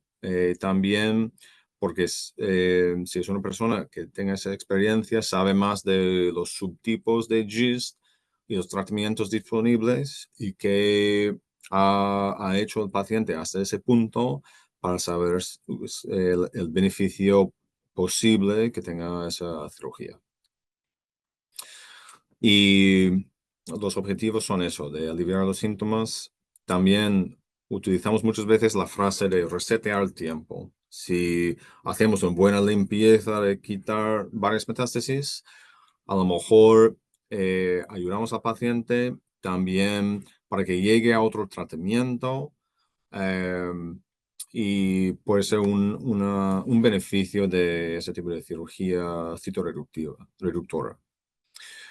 Una cosa muy importante para nosotros como cirujanos es queremos mantener la elegibilidad para los ensayos clínicos, porque si yo hago una cirugía hacia el hígado para quitar las metástasis y al final el paciente tiene las analíticas de sangre abnormales, pues no he hecho ningún beneficio al paciente, porque después puede ser difícil que le cojan en los ensayos clínicos en el futuro. Entonces, lo que queremos hacer es sacar un beneficio en la cirugía a corto plazo, pero también a largo plazo, dejar todas las opciones abiertas para otros tratamientos. Y hay ciertas limitaciones de cirugía y una cosa claro es que no podemos quitar lo que no veamos o lo que no encontremos. Y sabemos que muchas veces hay islas, por ejemplo, de células microscópicas del GIST en el hígado. Y entonces, aunque quitemos 5 bultos de GIST del hígado, puede ser que en la siguiente resonancia, a los 3 meses, que hay 1 o 2 o 3 que aparecen. Suelen ser pequeños, no es decir que volvemos al quirófano para tratarlos, ni es decir que necesariamente tenemos que hacer ninguna ablación o cambiar de tratamiento, pero es una cosa que puede pasar. Entonces, dependiendo del tipo de GIST, puede ser más común y puede ser también menos preocupante si hay ese tipo de recurrencia a corto plazo. Entonces, es uno de los riesgos que hablamos siempre antes de hacer la cirugía. Y una cosa también importante es que solo se puede hacer cirugía así, citorreductora, ciertas veces a una persona, porque cada vez que hacemos una cirugía, a lo mejor estamos quitando algo más de estómago, algo más de intestino delgado, pero también es que provocamos la cicatriz. Y entonces, y volver a operar cada vez le va a costar un poco más en la recuperación. Entonces, hay que tener eso en cuenta por un lado, para sacar el mayor beneficio posible de la cirugía, pero también no hacer solamente una parte con el plan de volver a hacer otra cirugía en el futuro, porque realmente la primera cirugía así es la mejor. Y allí sacamos más beneficio que la segunda vez o tercera vez. Y ahora vamos a pasar a unos ejemplos de casos. Ese es un tumor del estómago bastante grande, que ha llegado a medir de diámetro 33 centímetros y al final era un GIST del estómago de Kit, que la gran mayoría era más quístico que sólido y solo teníamos que quitar una parte del estómago para quitar ese tumor. Y ahora está bien, sin recurrencia, y está con el imatinib después de la cirugía. Eso es un ejemplo de multifocalidad en el estómago en una paciente joven que tenía GIST con deficiencia de SDH y se ve lo blanco, eso es un tumor y claro, también se veía el tumor principal del estómago aquí, entre el estómago y el bazo, y aquí había otro tumor, por ejemplo. Al hacerle la cirugía, vimos que realmente habían como 7 tumores. Entonces, ese es el tipo de GIST de deficiencia de SDH sin mutación, que creemos que ese es el tipo de que SDHC no se expresa y provoca el GIST. Entonces, allí vemos el tumor principal al lado del bazo y había otro que estaba, bueno, habían otros también. Ese es el estómago normal, pero habían otros en el estómago distal, más hacia el duodeno, y al final eran esos 7 que quitamos. Y ahora está bien sin recurrencia unos años después. Ese es otro ejemplo de GIST de deficiencia de SDHC, pero de mutación. Y así se ve cómo podemos ver los metástasis peritoneales a través de la cirugía laparoscópica. Y es una cirugía pues de ambulatoria que podemos hacer para mirar mejor lo que no se puede apreciar en los escáneres. Porque, por ejemplo, ese tumor sí se veía en los escáneres, pero esos pequeñitos aquí, pues no. Y entonces, este paciente seguía con el sunitinib durante año y medio, y al final tenía muchos problemas con los tiroides, la función de los tiroides, y al final hicimos una cirugía citoreductora y quitamos casi 300 tumores y ahora está muy bien y sin sunitinib, lo cual eh, le ha subido la calidad de vida. Eso es un ejemplo de tumor principal con metástasis. Ahí está el tumor principal y se ve metástasis en el hígado y en la capa peritoneal también. Y eso es después de la cirugía, lo que podemos hacer es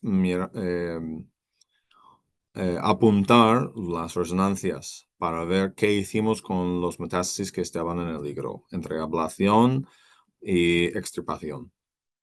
Y así en las futuras resonancias podemos hacer la comparación para ver si los sitios tienen tumor de nuevo o no. Y ese es otro ejemplo de GIST de deficiencia de SDH y se ve unos tumores muy grandes en el hígado, aquí y aquí y aquí. Y para ver cómo hacemos la cirugía, pues aquí es el hígado al abrir y se ve los GIST aquí. Y eso es después de quitarlas. Y lo que se puede ver es quitamos los tumores conservando lo más hígado posible. Y eso es justo para poder mantener la elegibilidad para los ensayos clínicos en el futuro. Y entonces, esta paciente, a pesar de haber hecho una cirugía de quitar muchos tumores del hígado, las analíticas de sangre volvieron normales a los pocos días y ella fue después a un ensayo clínico y volvió para hacerse otra cirugía para terminar de limpiar todo el hígado. Y ahora está bien, sin evidencia de GIST. Entonces, mirando a futuro, para terminar, hay dos cosas. Uno es mejorar el control global de GIST. Y eso es para mirar la secuencia óptima de tratamientos establecidos entre la cirugía y los fármacos. Y también, pues realmente entre esas dos cosas.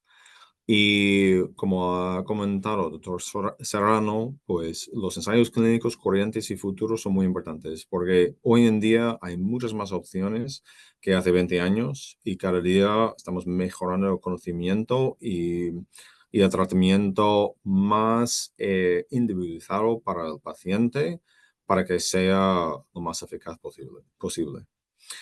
Y yo creo que como cirujano, si tenemos mejores tratamientos de fármacos y a lo mejor de otros tipos de medicamentos como inmunoterapia o lo que sea, pues así a lo mejor expandimos la elegibilidad quirúrgica para los pacientes, para ofrecerles cirugías para quitar el tumor restante después de los tratamientos así efectivos. Y también lo que me interesa en particular es lo del control regional. Entonces, como había comentado, hay muchas terapias dirigidas al hígado y hay radioembolización, hay la bomba arterial del hígado que mete la quimioterapia directamente al hígado sin los efectos secundarios sistémicos. Y hay unos informes de, pues, un caso, por ejemplo, de trasplantación del hígado también, pero eso es mucho más experimental y tiene otro tipo de riesgo a corto y largo plazo. Y una cosa que me interesa en particular también es lo de las terapias dirigidas al peritoneo, porque después de hacer la cirugía citoreductora al peritoneo no tenemos las opciones como tenemos para el hígado. Y yo hago también otras cirugías de meter quimioterapia directamente en la barriga al hacer ese tipo de cirugía para otros tumores como del apéndice o del colon, pero no tenemos pues un tratamiento así para GIST todavía, pero a lo mejor en el futuro sí. Así que muchísimas gracias. Espero que haya sido informativa la presentación y bueno, espero las preguntas para la final. Doctor Blakely, muchísimas gracias por su presentación y lo felicito por el español. Yo sabía que usted hablaba español, pero nunca pensé que tan bien. Y mucha gente nos han hecho comentarios así aparte, felicitándolo por su español y agradeciendo la oportunidad de que haberlo tenido en este webinar. Así que muchísimas gracias nuevamente. Muchas gracias, muy amable. La siguiente presentación estará a cargo de la doctora Catherine Sarré Lascano. Ella es becaria de Oncología y Quirúrgica en la Universidad de Toronto. Mil disculpas, doctora. No se preocupe, Piga. ¿Qué tal? Muchas gracias a todos y muchísimas gracias al Grupo LifeRaft por la invitación a estar con ustedes el día de hoy. Mi plática tratará de la planeación quirúrgica y la recuperación desde el enfoque de pacientes con tumores del estroma gastrointestinal. Entonces hablaremos de todo el recorrido desde el punto de vista del paciente antes, durante y después de la cirugía, que son periodos que nosotros les llamamos preoperatorio, intraoperatorio y postoperatorio, y un poco la vista del detrás de cámaras de qué sucede cuando nosotros estamos planeando la cirugía. Entonces, comenzando con la planeación prequirúrgica y un poco a manera de resumen de todo lo que presentó el doctor Blakely. En primer lugar, tenemos que considerar a nuestro paciente, su estado funcional, su edad, enfermedades previas, cirugías previas que haya tenido, así como cuáles son sus prioridades y metas para el tratamiento. En segundo lugar, consideramos la enfermedad, el sitio anatómico del cual proviene el tumor, el tamaño, su extensión hacia otros órganos, si este es un tumor primario versus un escenario metastásico, y si el paciente ha recibido algún tipo de tratamiento neoadyuvante, o sea, previo a la cirugía. Y por último, la planeación de la cirugía como tal, que lo describió perfectamente el doctor Blakely. ¿Cuál es el objetivo de la cirugía? Si es terapéutico, o sea, con un enfoque curativo, o es con un enfoque de control de síntomas. ¿Cuál es el abordaje, laparoscópico, robótico o abierto? ¿Qué tan extensa va a ser nuestra cirugía? Y si es necesario reconstruir el tracto gastrointestinal. Entonces, a manera de resumen, el objetivo del tratamiento quirúrgico será maximizar el control de la enfermedad, ya sea curación versus control de síntomas, y minimizar al mismo tiempo el riesgo de complicaciones.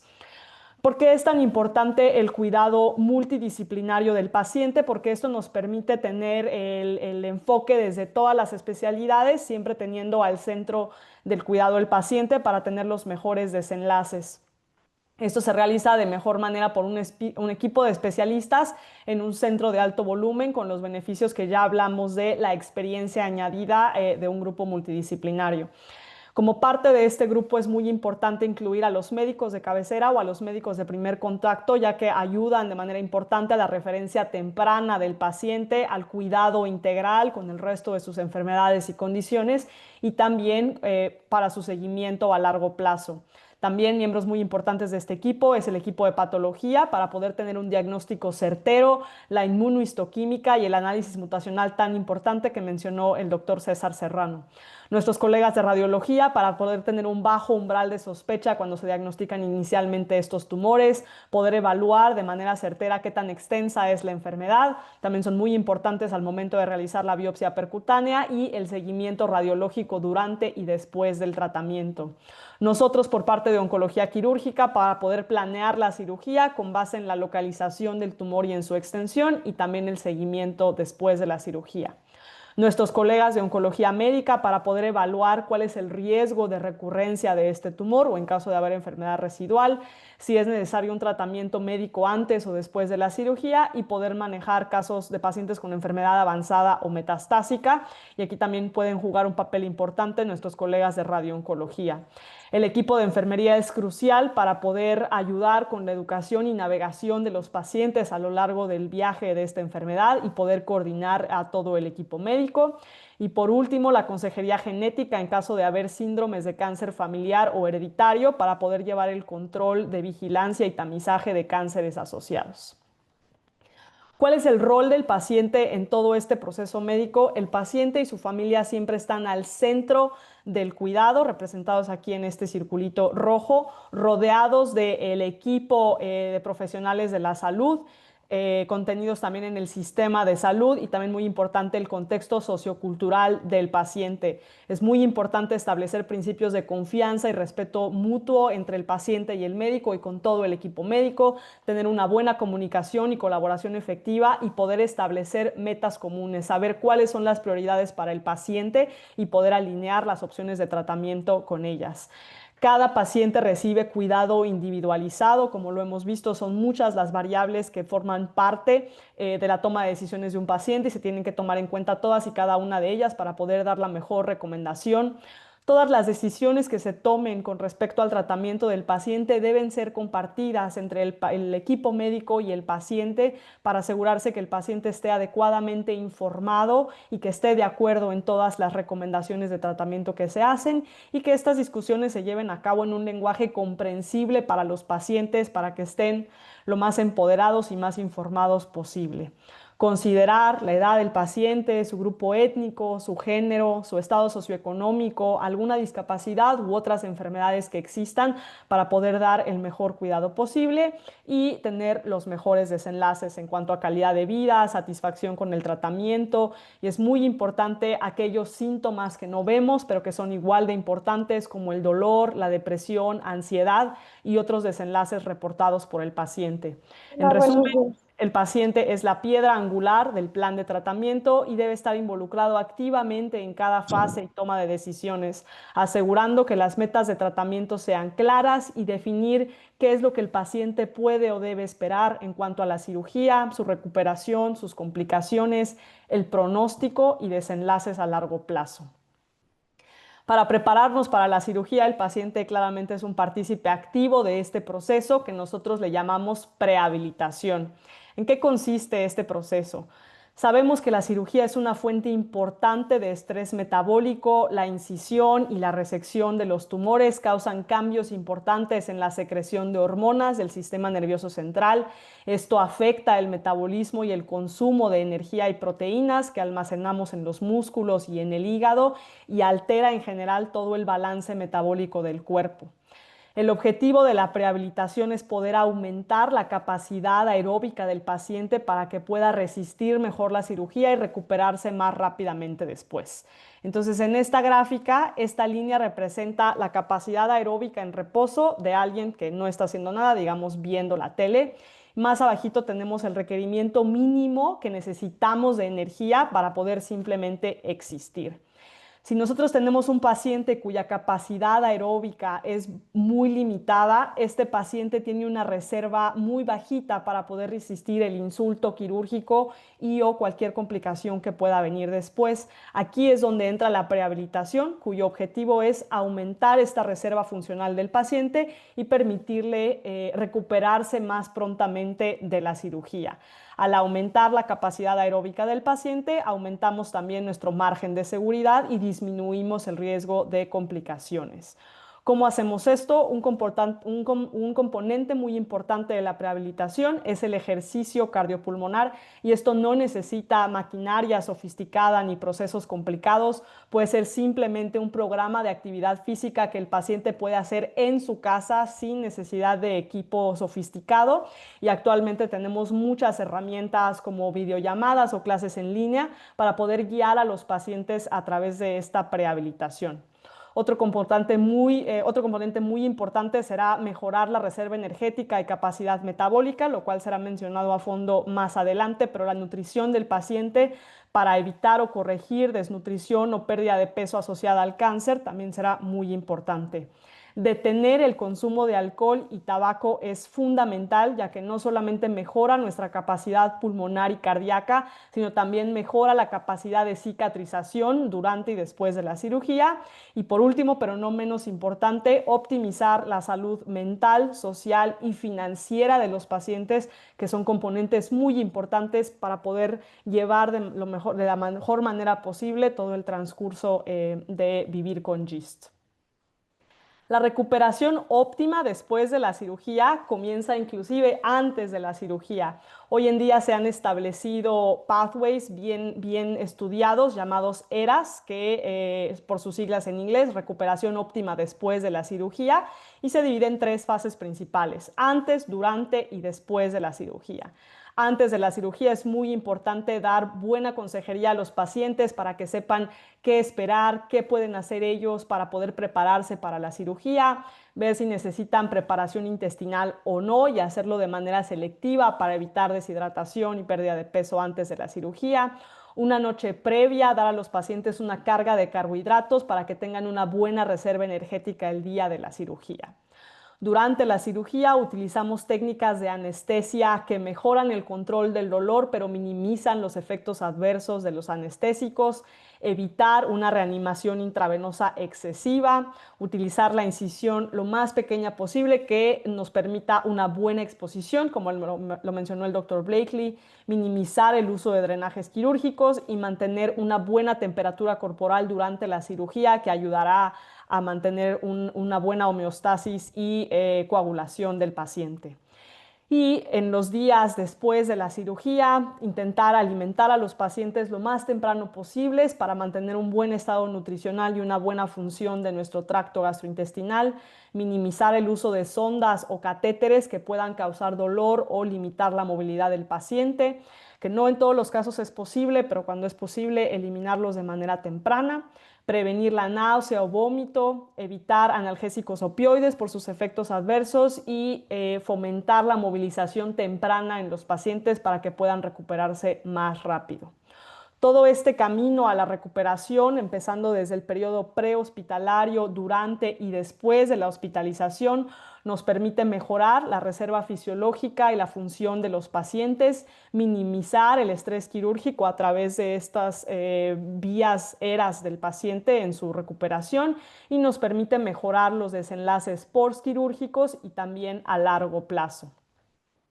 Un componente muy importante después de la cirugía, en caso de enfermedad localizada, será evaluar el riesgo de recurrencia de este tumor, que también ya lo mencionamos. Los principales factores pronósticos serán el tamaño del tumor, el índice mitótico, la localización del tumor primario y también si ha habido alguna ruptura antes o durante la cirugía. Tenemos varias escalas o métodos para calcular este riesgo de recurrencia y esto va a influir en nuestro seguimiento a largo plazo. De acuerdo al riesgo de recurrencia, podremos determinar si el paciente necesita algún tratamiento posterior a la cirugía o no. Como ya lo mencionamos, la dosis, el medicamento y la duración serán individualizados a las características de cada paciente y de cada tumor. La vigilancia posterior a la cirugía habitualmente se realiza con tomografía contrastada o resonancia magnética que cubren el abdomen y pelvis, en algunos casos especiales también el tumor, y cada individuo necesitará estudios de imagen de acuerdo a las características de su enfermedad. La frecuencia también será individualizada de acuerdo al riesgo de recurrencia, al tratamiento adyuvante y también a las preferencias y deseos del paciente. Habitualmente se realiza cada 3 a 6 meses por los primeros 5 años y en algunos pacientes se puede extender de manera anual por 10 años, pero de nuevo esto es solo de manera general, cada caso es distinto y el equipo médico determinará la mejor frecuencia de esto. Los puntos para llevar a casa de esta breve charla es que sabemos que el GIST es una enfermedad rara, pero afortunadamente es tratable. La planificación multidisciplinaria adecuada va a ayudar a mejorar los resultados de la cirugía y que la cirugía es solo una parte del proceso de tratamiento integral y continuo de nuestros pacientes. Sabemos que la recuperación física y emocional requiere tiempo, apoyo y atención personalizada y que el paciente no es un espectador. Nuestros pacientes son protagonistas activos, esenciales e irreemplazables en su propio cuidado y que el seguimiento continuo y la participación informada de los pacientes son fundamentales para tener los mejores resultados. Esto es solamente un pequeño fragmento de todo el panorama que es vivir con GIST. Los pacientes, sus familiares, el equipo médico y grupos de apoyo a pacientes como lo es LifeRaft ayudan a navegar de mejor manera el vivir con GIST. Muchas gracias a LifeRaft por la invitación a esta charla y con mucho gusto responderé preguntas más tarde. Gracias. Doctora, muchísimas gracias nuevamente y le vuelvo a pedir disculpas por el lapsus, pero muchas No gracias se por su preocupe, Pia. presentación súper clara y me encantó. Así que muchísimas gracias. Gracias. Y ahora sí, nuestra sesión siguiente que llamamos Bienestar, Nutrición y Mindfulness, y va a ser la primera parte, va a estar presentada por Carolina Williams, que como ya les había dicho, ella es coach certificada en bienestar y aboga muchísimo por los pacientes en The LifeRaft Group. Carolina, buenas tardes. Hola, Piga, qué lindo verte por acá, ya no cada 2 años en LifeFest. Así, Así ¿verdad? que sí, gracias por tenerme aquí. Bueno, y la verdad es que me enternece el corazón estar por varias razones. Uno, porque siempre he querido hacer algo en español. Y dos, porque, bueno, espero que mi presentación em, les dé otra perspectiva de cómo poder ayudarnos con GIS, pero en realidad con nuestro bienestar en general. Así que voy a compartir mi presentación rapidito y les agradezco la paciencia con la tecnología aquí. Vamos a ir al primer slide. Ok. Voy a un ratito ir acá. Ok, perfecto. Entonces, mi nombre es Carolina Williams y gracias por traducción Piga. Y bueno, sí, soy coach de mindfulness y también sanadora de energía, y también coach de bienestar. Entonces, he combinado todas estas modalidades para poder ayudar a pacientes, no solamente de cáncer, pero de otras enfermedades, pero sobre todo personas que han estado lidiando con mucho trauma en su vida, ya sea trauma por emocional o por eventos o por enfermedades. Entonces, lo que les invito hoy es que por favor, si pueden mantener una mente abierta, porque a veces este tema llega a nosotros desde un lugar más, obviamente, más holístico, otra perspectiva de cómo poder usar otras prácticas aparte de la medicina. Yo sí soy sobreviviente de GIST ya 20 años, va a ser en enero. Entonces, y me digo sobreviviente, pero bueno, obviamente yo sé que técnicamente esa palabra no existe en el mundo del GIST, a pesar de que sí he estado, gracias a Dios, bastante sana estos últimos años, cuidándome mucho desde el nivel, sobre todo energético y emocional. Y lo que más he podido lograr, honestamente, es conectarme con lo que, con la raíz de GIST en todo nivel, ¿no? He estado viajando por muchas partes del mundo, conociendo desde dónde viene este lugar mío que de alguna forma decidió que mi cuerpo reaccione a un trauma de niñez. Y hay mucha ahorita evidencia científica en la relación de lo que es traumas, ya sean grandes o pequeños, en cómo nuestro cuerpo responde a eso. Entonces voy a hablar un poquito por qué es esto importante, ya se los he mencionado. El cáncer impacta no solamente el cuerpo, ¿no? Sino que nos impacta lo que es mente, corazón, espíritu y también el campo energético. Y las personas que nos cuidan cuando estamos enfermos también cargan mucho estrés, ¿no? Que es invisible. Son los que a veces la gente menos cuida porque tenemos al paciente ahí que está enfermo. Y es bien importante que en esta presentación, por favor, tomen en cuenta eso, cómo podemos cuidar a las personas que nos cuidan, a los voluntarios de Life Ref Group. Siempre pienso en ellos, en cómo ellos se cuidan a ellos mismos, porque no es un trabajo fácil. Espero que les ayude a todos en ese sentido, a los doctores también, ¿no? O sea, los doctores creo que al final son los que más tal vez reciben este estrés o este impacto, ¿no? De GIST, de otras enfermedades. Entonces, las herramientas de mindfulness y las vibracionales, que les voy a hablar ahorita, sí ofrecen alivio, regulación y resiliencia. Otra cosa que les quería decir es esto antes se consideraba como una pseudociencia y ahora la investigación detrás, por ejemplo, el Reiki, que ahorita están contratando sanadores de Reiki aquí en Sylvester, en UM, porque hay tanta investigación sobre cómo está cambiando ahorita todo esto, como vemos, no solamente a la medicina, pero al poder de la mente y el poder de poder sanarnos. Entonces, esta información espero que le llegue a todos desde ese lugar. Y para eso tenemos que considerar el estrés. El estrés no solamente nos debilita el sistema inmunológico, sino que realmente reduce las defensas en este caso contra GIST, contra el cáncer. Em, Algo que también está muy investigado últimamente es cómo el estrés alimenta la inflamación. Y la inflamación es una de las causas, y se lo estudia mucho en la medicina china, en el Ayurveda, cómo la inflamación hace que se cree el ambiente perfecto para que crezca, en este caso, un tumor. Las hormonas del estrés también, ¿no? Pueden acelerar la propagación del cáncer y la angustia emocional hace que tengamos mucho más riesgo de metástasis y otras enfermedades que van con el cáncer.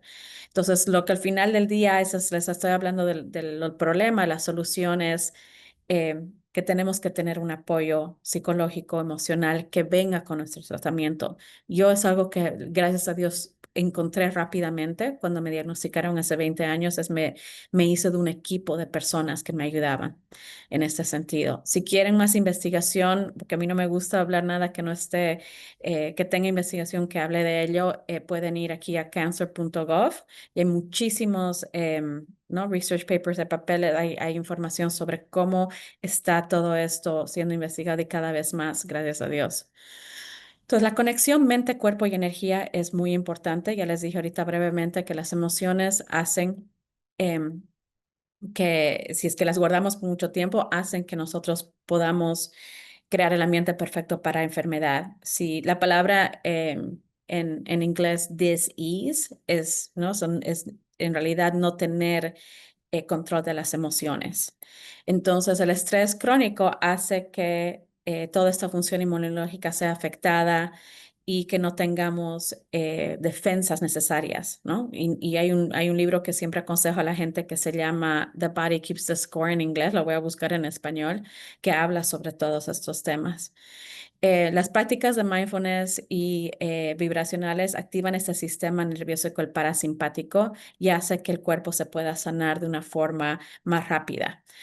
En mis investigaciones y en mi propia experiencia es algo que yo me he dado cuenta. El momento en que yo pude trabajar en mi trauma, en este caso de la niñez, yo sufrí bastante trauma en la niñez, pude realmente hacer un trabajo muy, muy profundo. Y fue gracias a GIST, honestamente, que pude darme cuenta cuánto estaba guardando dentro de mi cuerpo. Algo que yo hago cada 2 años en LifeS, hago estos escanes del campo energético. Y esto es otro aparato que a mí me ha cambiado la vida. Ahora lo uso en mi práctica, que mide literalmente nuestro campo energético, los niveles de estrés, cómo están nuestros centros emocionales, que también se conocen como chakras, cómo están nuestros biorritmos. Y es una máquina que ha sido creado por un doctor ruso, que ahora la usa en algunos hospitales de Ucrania y en Rusia, para que las personas primero sigan un protocolo de energía. Obviamente van al doctor también, pero hacen las dos, ¿no? Simultáneamente. Mucha gente me pregunta a mí qué es el mindfulness y hay miles de definiciones. Y yo conocí el mindfulness mientras estaba en el hospital. Una enfermera me enseñó a respirar de una forma más consciente y gracias a esa respiración no tuve que tomar morfina cuando me sacaron el tumor de GIST era de 3,5 kilos, era el tamaño de una sandía en mi estómago, era bien grande y obviamente el dolor era insoportable y fue gracias a la respiración de mindfulness que pude controlar el dolor y también la ansiedad y el miedo que tenía con mi diagnosis después. Entonces, el estar en el lugar presente, plenamente presente con uno mismo, hace que tomemos atención al cuerpo sin juicio y que tengamos otra relación con nuestro cuerpo, porque no sé si les ha pasado a ustedes como pacientes que tenemos que volver a relacionarnos con nuestro cuerpo desde un lugar amoroso y no pensando que literalmente nos está traicionando, ¿no? Entonces, el mindfulness reduce el estrés y al final es la clave para la calma y la claridad interior y sí se lo practica ¿no? en varias religiones como el budismo, etcétera, pero yo lo enseño de una forma muy laica para que la gente pueda verlo desde otro lugar. Si ustedes se lavan los dientes, lavándose los dientes, están practicando mindfulness o atención consciente. Entonces es ver la forma desde otro lugar, no la vida desde otro lugar, perdón. Entonces aquí una buena representación visual cuando estamos con 1,000 doctores preocupándonos de nuestro seguro, de nuestra diagnosis, de nuestros scans. Generalmente estamos más con la mente a la izquierda, ¿no? Nuestra mente está llena de preocupación versus estar presentes en el momento si estamos caminando en la naturaleza o tratar de alguna forma poder encontrar una práctica que nos ayude a la mente y a nuestras emociones a apaciguar un poco. No se los voy a leer todo esto porque ustedes, y se los puede mandar la presentación si están interesados, obviamente, pero el mindfulness es importante también, ya he mencionado antes la función inmunológica, nos ayuda a manejar esta sobrecarga emocional. A mí me ayudó muchísimo con la fatiga mientras tomaba Gleevec y lo tomé por 12 años.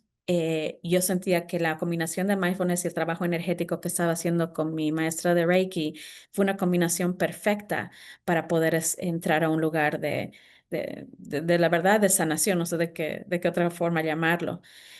porque pude conectarme con mi cuerpo, mi mente y mi emoción desde otro lugar. Y al final, hoy en día, yo hago esto full time. Dejé mi profesión de profesora después de 22 años para dedicarme a esto. Y es mi propósito y es mi pasión porque es algo que me salvó la vida, ¿no? Aparte de todo lo que pude hacer con mis doctores acá. ¿Cómo practicamos el mindfulness? Son prácticas que literalmente a veces duran un minuto. Ser más consciente de nuestra respiración es muy, muy, muy importante.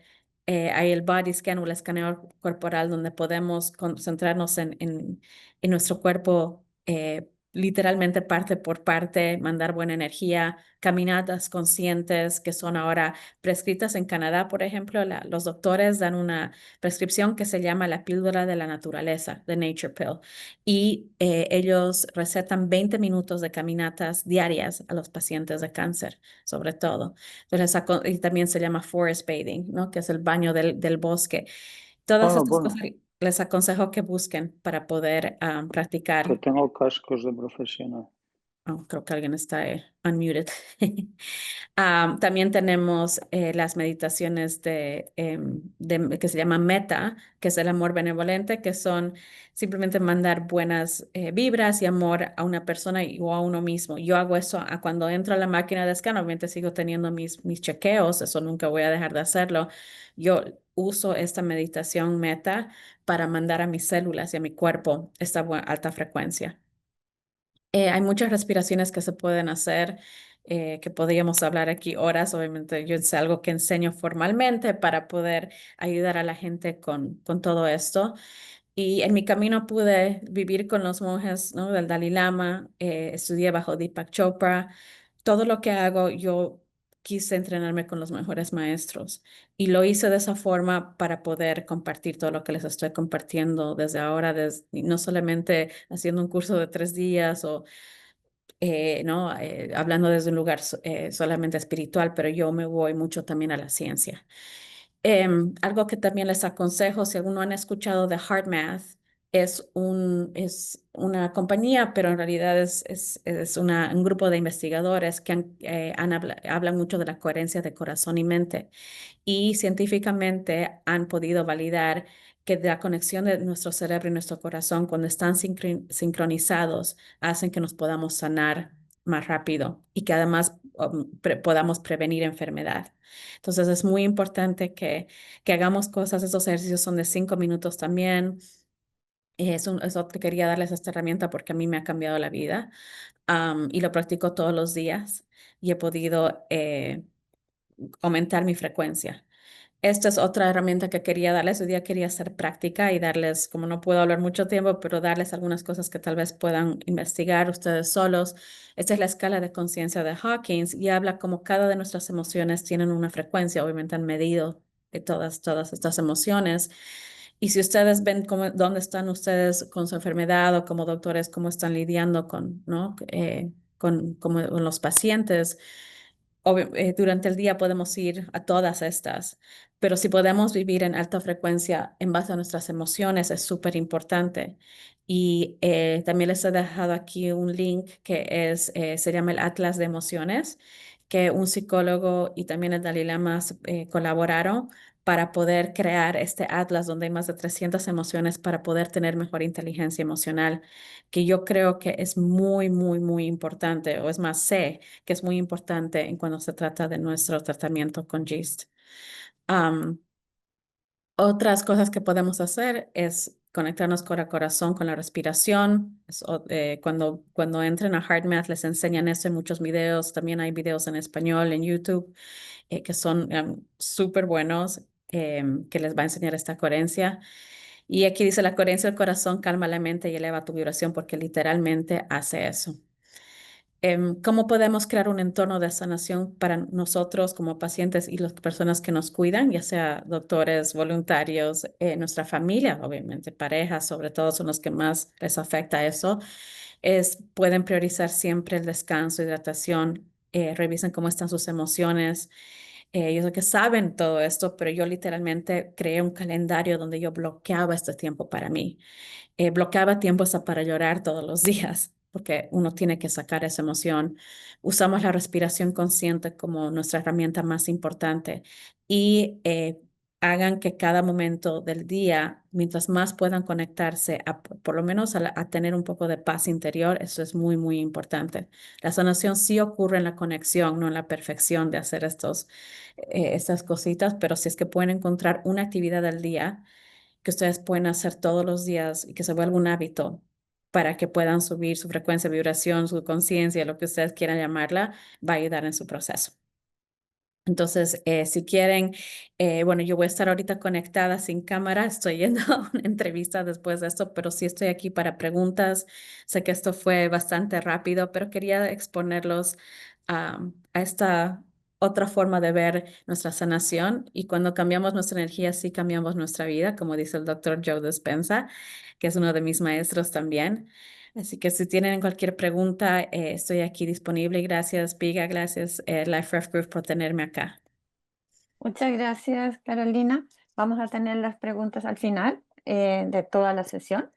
Así es que ahora le damos el micrófono a Berenice Carvajal, como les comenté antes. Ella es directora de Fundación GIS México. Bere, te dejo con el público. Muchísimas gracias por acompañarnos hoy día. Muchísimas gracias a todos por el espacio. Voy a empezar a compartir mi presentación.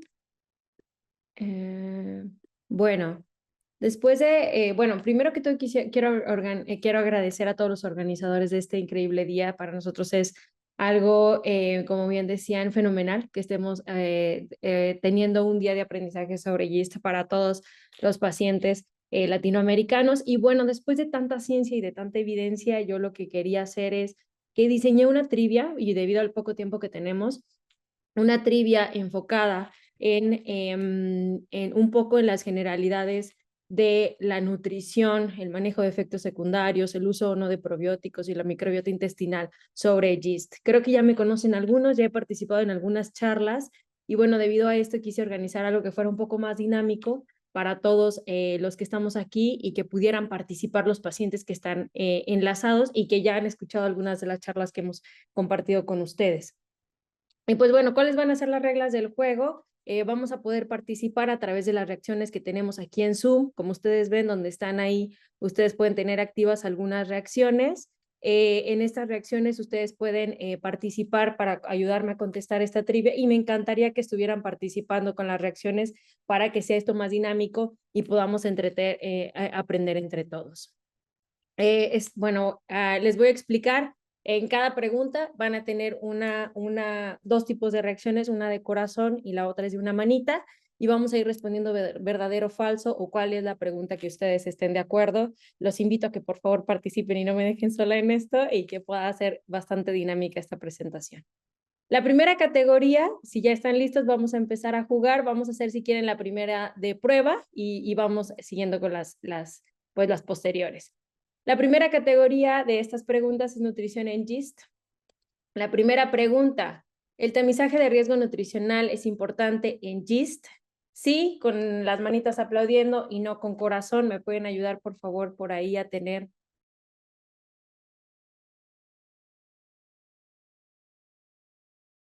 Perfecto, ya tenemos por ahí algunas respuestas.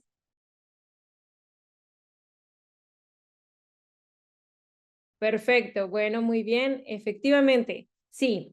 El tamizaje de riesgo nutricional o la evaluación de posibles riesgos nutricionales en personas con GIST es fundamental y debe realizarse no solo al momento del diagnóstico, sino posteriormente. Se sugiere, de acuerdo a las guías de práctica clínica, que este tamizaje se haga en cada paso de la toma de decisiones diferentes. Como ustedes saben, el GIST es una enfermedad a largo plazo que va requiriendo distintos tratamientos durante su proceso. Entonces es fundamental que la evaluación de riesgo nutricional pueda ser llevada a cabo en cada momento que cambie el tratamiento contra el GIST. Y pues bueno, vamos ahora sí a la siguiente pregunta. Segunda pregunta: ¿el consumo de proteína es importante para la recuperación de la cirugía? Ya Catherine nos hablaba un poco sobre si sí es importante o no es importante. ¿Esto es verdadero o es falso? Ayúdenme por favor con sus reacciones. Los aplausos son verdadero, el corazón sería falso. Están por ahí respondiendo. Gracias, licenciado Rodrigo. Excelente, muy bien. Efectivamente, esto es verdadero. El consumo de proteína es esencial para promover y mantener la reserva muscular en el cuerpo de los pacientes. Se ha demostrado que una adecuada reserva muscular previene el riesgo de complicaciones postquirúrgicas, reduce los días de estancia hospitalaria y mejora la recuperación global. Esto fue enfocada 100% en el desarrollo de masa muscular, pero como bien mencionaba Catherine, es súper importante también que evaluemos todo el contexto nutricional del paciente y los macronutrientes tienen un efecto específico en el cuerpo en este protocolo ERAS del que ya hemos platicado, donde hablamos de la nutrición perioperatoria y más allá de la cirugía, ¿no? Muy bien, ahora, la siguiente categoría, hablamos sobre suplementación. Cuarta pregunta, o round 4. ¿La suplementación es solo para los deportistas y quizás no la utilizamos nosotros en el contexto del GIST? Por ahí están señalando, muy bien, gracias por señalar. El corazón es falso y el aplauso es verdadero. Muy bien, gracias. Ya tengo bastantes respuestas, me encanta. Muy bien, perfecto. Están todos en lo correcto. Exactamente, esta respuesta es falsa.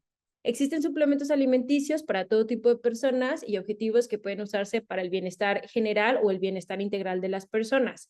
En GIST es ideal para promover la recuperación de masa muscular y asegurar la absorción adecuada de nutrientes durante el tratamiento oncológico. Inclusive existe una cosa que se llama como rehabilitación nutricional, que se utiliza cuando los pacientes son postoperados, dependiendo del tipo de cirugía, de la localización, para ir progresando poco a poco al paciente. Inicialmente se utilizan fórmulas elementales o suplementos y de ahí podemos ir migrando al paciente hasta la dieta entera, la dieta de vía oral, ¿no? Entonces, efectivamente, muy bien respondido todos. Vamos a la quinta pregunta, o el round 5. ¿Existen suplementos que promueven la cicatrización postquirúrgica? El aplausito es verdadero y el corazón es falso. Esto está un poquito más difícil. Ustedes díganme qué opinan. Ninguna pregunta es correcta o falsa, o correcta o incorrecta. ¿Qué opinan? Hay suplementos específicos que ya se ha demostrado que sí promueven la cicatrización. Aplauso verdadero, corazón falso. Por ahí creo que tienen dudas, por ahí ya están ahí aplaudiendo, muy bien. Efectivamente, sí, existen ya suplementos. De acuerdo a un metaanálisis en donde se utilizaron 46 artículos y más de 30,000 pacientes, que se publicó en el 2025, se ha demostrado que la suplementación de glutamina con vitamina C y zinc ha mostrado 3 aspectos importantes: la reducción significativa del tamaño de la herida, aceleración de la cicatrización y la reducción de riesgo de infecciones. Entonces, es bien importante que ustedes se acerquen con su equipo de nutrición o con un nutriólogo especialista en GIST para que pueda llevarlos en este proceso cuando van a recibir una cirugía o ya que hayan recibido recientemente una cirugía sobre GIST, ¿no? Entonces, esta estaba un poquito más específica, pero bueno, vámonos a otra. Esta seguro ya lo saben, ustedes saben que me encanta hablar de este tema, ustedes cuéntenme, ¿los probióticos son perjudiciales en el GIST? El aplauso es verdadero, el corazoncito es falso. Gracias, Catherine, muy bien. Gracias, Piga. Muy bien, ya está un poquito más taquillera la respuesta, muy bien. Efectivamente es falso. Los probióticos restablecen la microbiota intestinal y cumplen funciones como aumentar nuestra inmunidad y defensa frente a algunas infecciones, incrementar los antioxidantes y reducir los efectos secundarios, promoviendo la absorción de nutrientes. Acuérdense que hemos hablado de cómo efectivamente mantener una adecuada barrera intestinal nos ayuda a absorber de mejor manera los nutrientes y definitivamente reduce las toxicidades. Muy bien, última categoría, tratamiento. Vamos a la última categoría sobre tratamiento. La pregunta 7. Una de estas frutas está contraindicada cuando tomamos imatinib. El aplauso es la fresa, el pulgar es el plátano y el corazón es la toronja. Por ahí, ¿quién cree cuál es la que está contraindicada? Gracias, Piga, ya nos dio por ahí una pista. Esta está más taquillera, esta está bastante fácil, la hemos reiterado, esta información pues no es nueva, ¿verdad? Es algo de lo que siempre les recordamos a todas las personas que toman imatinib y efectivamente la toronja. La toronja. ¿Por qué? ¿Por qué la toronja está contraindicada? Porque recuerden que contiene compuestos que pueden inhibir una enzima que es responsable de descomponer el imatinib en el cuerpo. Cuando nosotros consumimos toronja, esta inhibición puede resultar en reducir la absorción y por ende unos niveles más altos de imatinib en sangre de lo que se esperaría, lo que puede aumentar el riesgo de efectos secundarios y toxicidades graves. Entonces, siempre les recordamos a todos que por favor, cuando estén en el tratamiento con imatinib, limiten la toronja en cualquiera de sus presentaciones, ¿vale? Muy bien. Pregunta 8. Esta también ya la hemos mencionado en varias charlas en las que hemos participado con ustedes. Cuéntenme, la fatiga es uno de los principales efectos secundarios a los inhibidores de la tirosina sinasa, específicamente el imatinib. El aplauso es verdadero, el corazón es falso. ¿Qué opinan? ¿La fatiga? ¿La hemos mencionado? ¿No? Exactamente. Ok, perfecto, ya bastante taquillera esta respuesta también. Y pues bueno, están en lo correcto, es verdadero, ¿no? Además del síndrome de fatiga relacionado contra el cáncer, la fatiga per se es uno de los principales efectos adversos a los 3 principales inhibidores de la tirosina sinasa que se utilizan en el GIST. Es bien importante recordar que la principal herramienta científicamente comprobada que ayuda a aliviar la fatiga es el ejercicio. Recuerden que puede parecer puede parecer como que una se opone a la otra, como voy a hacer ejercicio si estoy cansado, pero es la que se ha demostrado que tiene mayor evidencia de que funciona. Entonces es bien importante que se acerquen con algún especialista que nos ayude a activarnos y a proponernos ideas de cómo mantenernos unas personas más activas para combatir esta fatiga. La penúltima pregunta, round 9. La microbiota intestinal ayuda a reducir efectos secundarios al tratamiento. Híjole, ya les había yo dado una pista. Pero bueno, el aplauso es verdadero, el corazón es falso. ¿Ustedes qué opinan? Por ahí, ayuda a reducir los efectos secundarios la microbiota intestinal o la flora intestinal, la barrera epitelial. Ya por ahí les estoy dando pistas. Muy bien, muchas gracias. Están participando bastante. Exactamente, ¿no? Es verdadero. Una microbiota intestinal saludable ayuda a reducir efectos adversos al tratamiento como diarrea, mucositis, síndrome de malabsorción y caquexia, que es la pérdida de masa muscular. Recuerdan que para mantenerla saludable les sugerimos el consumo de bacterias buenas. Esto puede ser a través de kefir o búlgaros o inclusive recetados por su nutriólogo especialista sobre yeast, específicamente con una cepa que les ayude a reducir estas toxicidades. Y pues también el uso de prebióticos es fundamental, que recuerden que los prebióticos es la fibra que viene de las frutas y de las verduras. Entonces es bien importante comer uno con el otro y acercarse a su especialista en nutrición para que pueda recomendarles la mejor opción para ustedes. Bueno, muy bien. Última pregunta para dejar un buen espacio para las personas que están para el tema de las preguntas y respuestas. El round 10 y el último. Los efectos secundarios al tratamiento pueden mejorar con la nutrición. Verdadero el aplauso, el corazón es falso. Gracias, Piga. Muy bien. Por ahí ya exactamente. Y pues bueno, ese es verdadero. Acuérdense que de acuerdo a lo que está ya publicado en las guías de práctica clínica, una adecuada alimentación puede mejorar los efectos secundarios de manera significativa y mejorar la adherencia al tratamiento. Les recomendamos, por favor, que se acerquen con sus especialistas en nutrición para que pueda recomendarles algunos aspectos nutricionales. Acérquense, si no, con nosotros también podemos ayudarlos en este proceso para que puedan tener la menor cantidad de efectos secundarios y una mucho mejor calidad de vida. Y pues bueno, ¿qué tips nos llevamos o con qué nos quedamos de esta trivia? Que no solo sea el juego y la activación, sino qué tips sí les recomendamos muchísimo. Acérquense con su especialista para recibir consejería nutricional individualizada, ¿ok?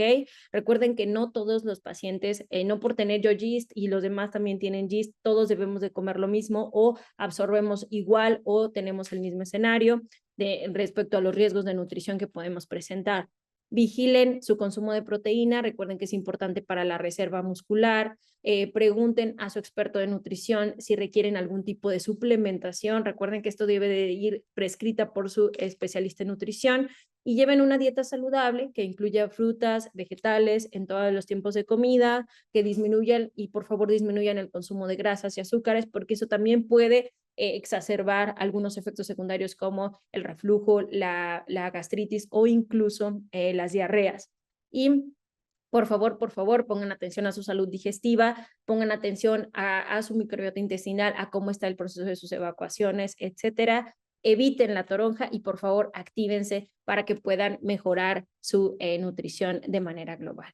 Y pues bueno, eso fue todo por mi parte el día de hoy. Espero que se hayan activado y que hayan aprendido o recordado lo que ya hemos tomado en algunos webinars. Les agradezco nuevamente por su tiempo y gracias a todos los organizadores de este fantástico evento. Piga, muchas gracias. Muchas gracias a ti, Bere, por tu interesante presentación y original. Me encantó. Como tú dijiste, nos activaste a todos. Así que muchísimas gracias. Y como siempre, ahí dispuesta para ayudar y colaborar. Bueno, ahora vamos a pasar a responder algunas preguntas. Por favor, les recordamos que las escriban en el chat o levanten su mano si quieren hacerla directamente, por favor. Yo he ido respondiendo unas cuantas mientras podía, escritas, pero vamos, que adelante. Recibimos una pregunta, dice aquí,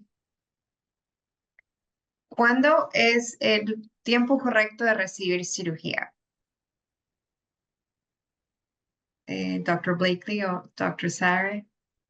¿Cómo fue la pregunta otra vez? Perdón. ¿Cuándo es el tiempo correcto? ¿Cómo saber cuándo es el tiempo correcto para recibir cirugía?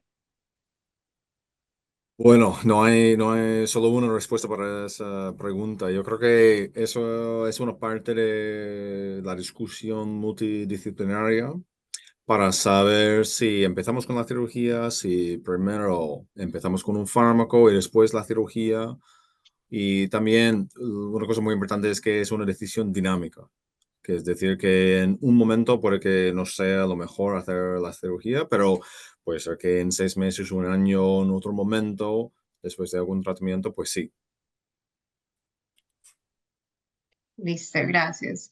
Dice, tengo GIST, ¿cómo sé cuál es el tratamiento cómo saber cuál es el mejor tratamiento para mi GIST? Doctor Serrano. Bueno, la pregunta sí es complicada porque hay que conocer el caso entero, ¿no? Pero bueno, yo creo que lo que hemos comentado un poco todos, que muchas de estas decisiones las tomamos en comités multidisciplinares, con cirujanos, patólogos, oncólogos y radiólogos sobre todo, ¿no? Y dependiendo un poco, pues la decisión es conjunta, sobre todo pues si hay que unir cirugía, tratamiento sistémico, cuándo, qué secuencia, ¿no? Entonces es muy variable, ¿no? Y de qué tipo la cirugía o qué tipo de tratamiento, ¿no? Entonces, bueno, y luego ya también el perfil molecular del paciente. Entonces, con todos estos ingredientes, pues bueno, siempre alguien actúa de portavoz hacia el paciente. Esto es en un comité, pero luego alguien da un poco más la cara o informa primero al paciente, entonces transmite una visión conjunta. Entonces, bueno, es lo que recomiendo que su caso pues, se valore de manera conjunta para ver cuál es la mejor opción. Luego ya veis que hemos dado 4 pinceladas, pero al final el manejo de los chistes pues, es complejo, ¿no? Entonces, para dar una opinión correcta de un caso concreto, pues tenemos que tener muchos datos. Listo. Dice aquí, esta sería una buena pregunta para la doctora Sarre.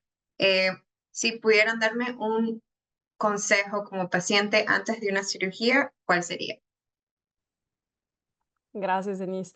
Pues yo creo que, como lo mencionamos, lo más importante es tener una relación muy fuerte con el equipo médico, que todo el mundo esté en una relación de confianza, compromiso y respeto, y eso va a sentar la base para poder obtener los mejores desenlaces. La mejor cosa que quizá podamos hacer para prepararnos para la cirugía sería la prehabilitación, como lo vimos en la plática, con los distintos componentes, principalmente el ejercicio cardiopulmonar, dejar de fumar, reducir el consumo de alcohol será muy importante y seguir las indicaciones del equipo médico individualizado a las características de cada paciente para poder obtener los mejores resultados con el tratamiento en general, en especial pues en la parte quirúrgica, que es lo que nos concierne a nosotros. Excelente, gracias. ¿Algún otro paciente que quisiera preguntar algo? No tengan vergüenza. Si no, yo hago preguntas entonces. Una pregunta para ver, de los suplementos y nutrición que estás discutiendo, ¿cuál tú crees que es uno de los más importantes o sea, que has visto entre los pacientes que tú ves, uno de los más importantes? Pues todavía falta como mucha evidencia sobre el uso de probióticos en la parte del contexto quirúrgico, pero lo que sí, pero nosotros en México de acuerdo a la ESPEN sí se utilizan. La ASCO todavía no ha sido como un poco más reservada en las publicaciones, pero de acuerdo a la ESPEN sí se utiliza muchísimo el uso de los probióticos para el manejo de efectos secundarios.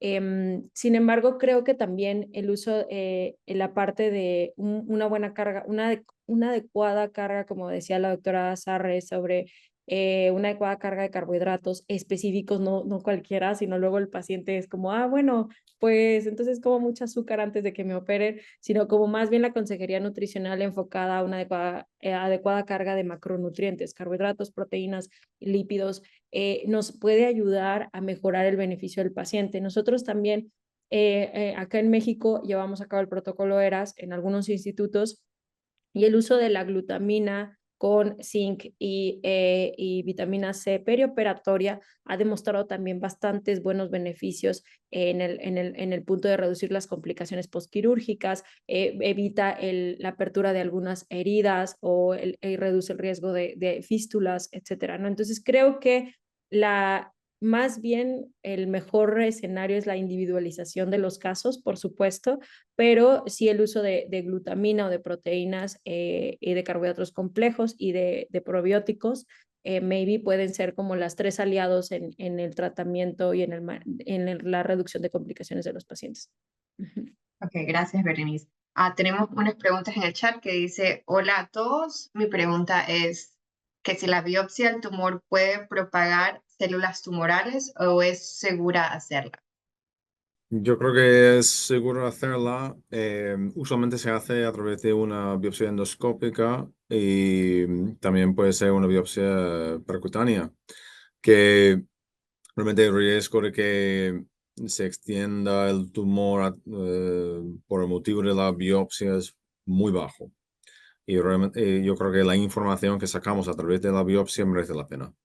Porque si es una manera de confirmar que sea GIST, también para identificar la mutación o lo que está provocando el GIST, lo cual influye al tratamiento, pues usualmente merece la pena y hay muy poco riesgo en hacerla. Perfecto, gracias. Otra pregunta es, tengo cáncer de próstata y el urólogo cree que el imatinib puede estar parando la extensión del mismo, ya que lo tomo por GIST. ¿Puede ser así? No, Okay. no, como comenté al principio, el imatinib es un fármaco que es muy específico frente a KIT, es decir, ataca moléculas muy concretas, KIT, PDGFRA y luego dos más, FMS y ABR, ¿de acuerdo?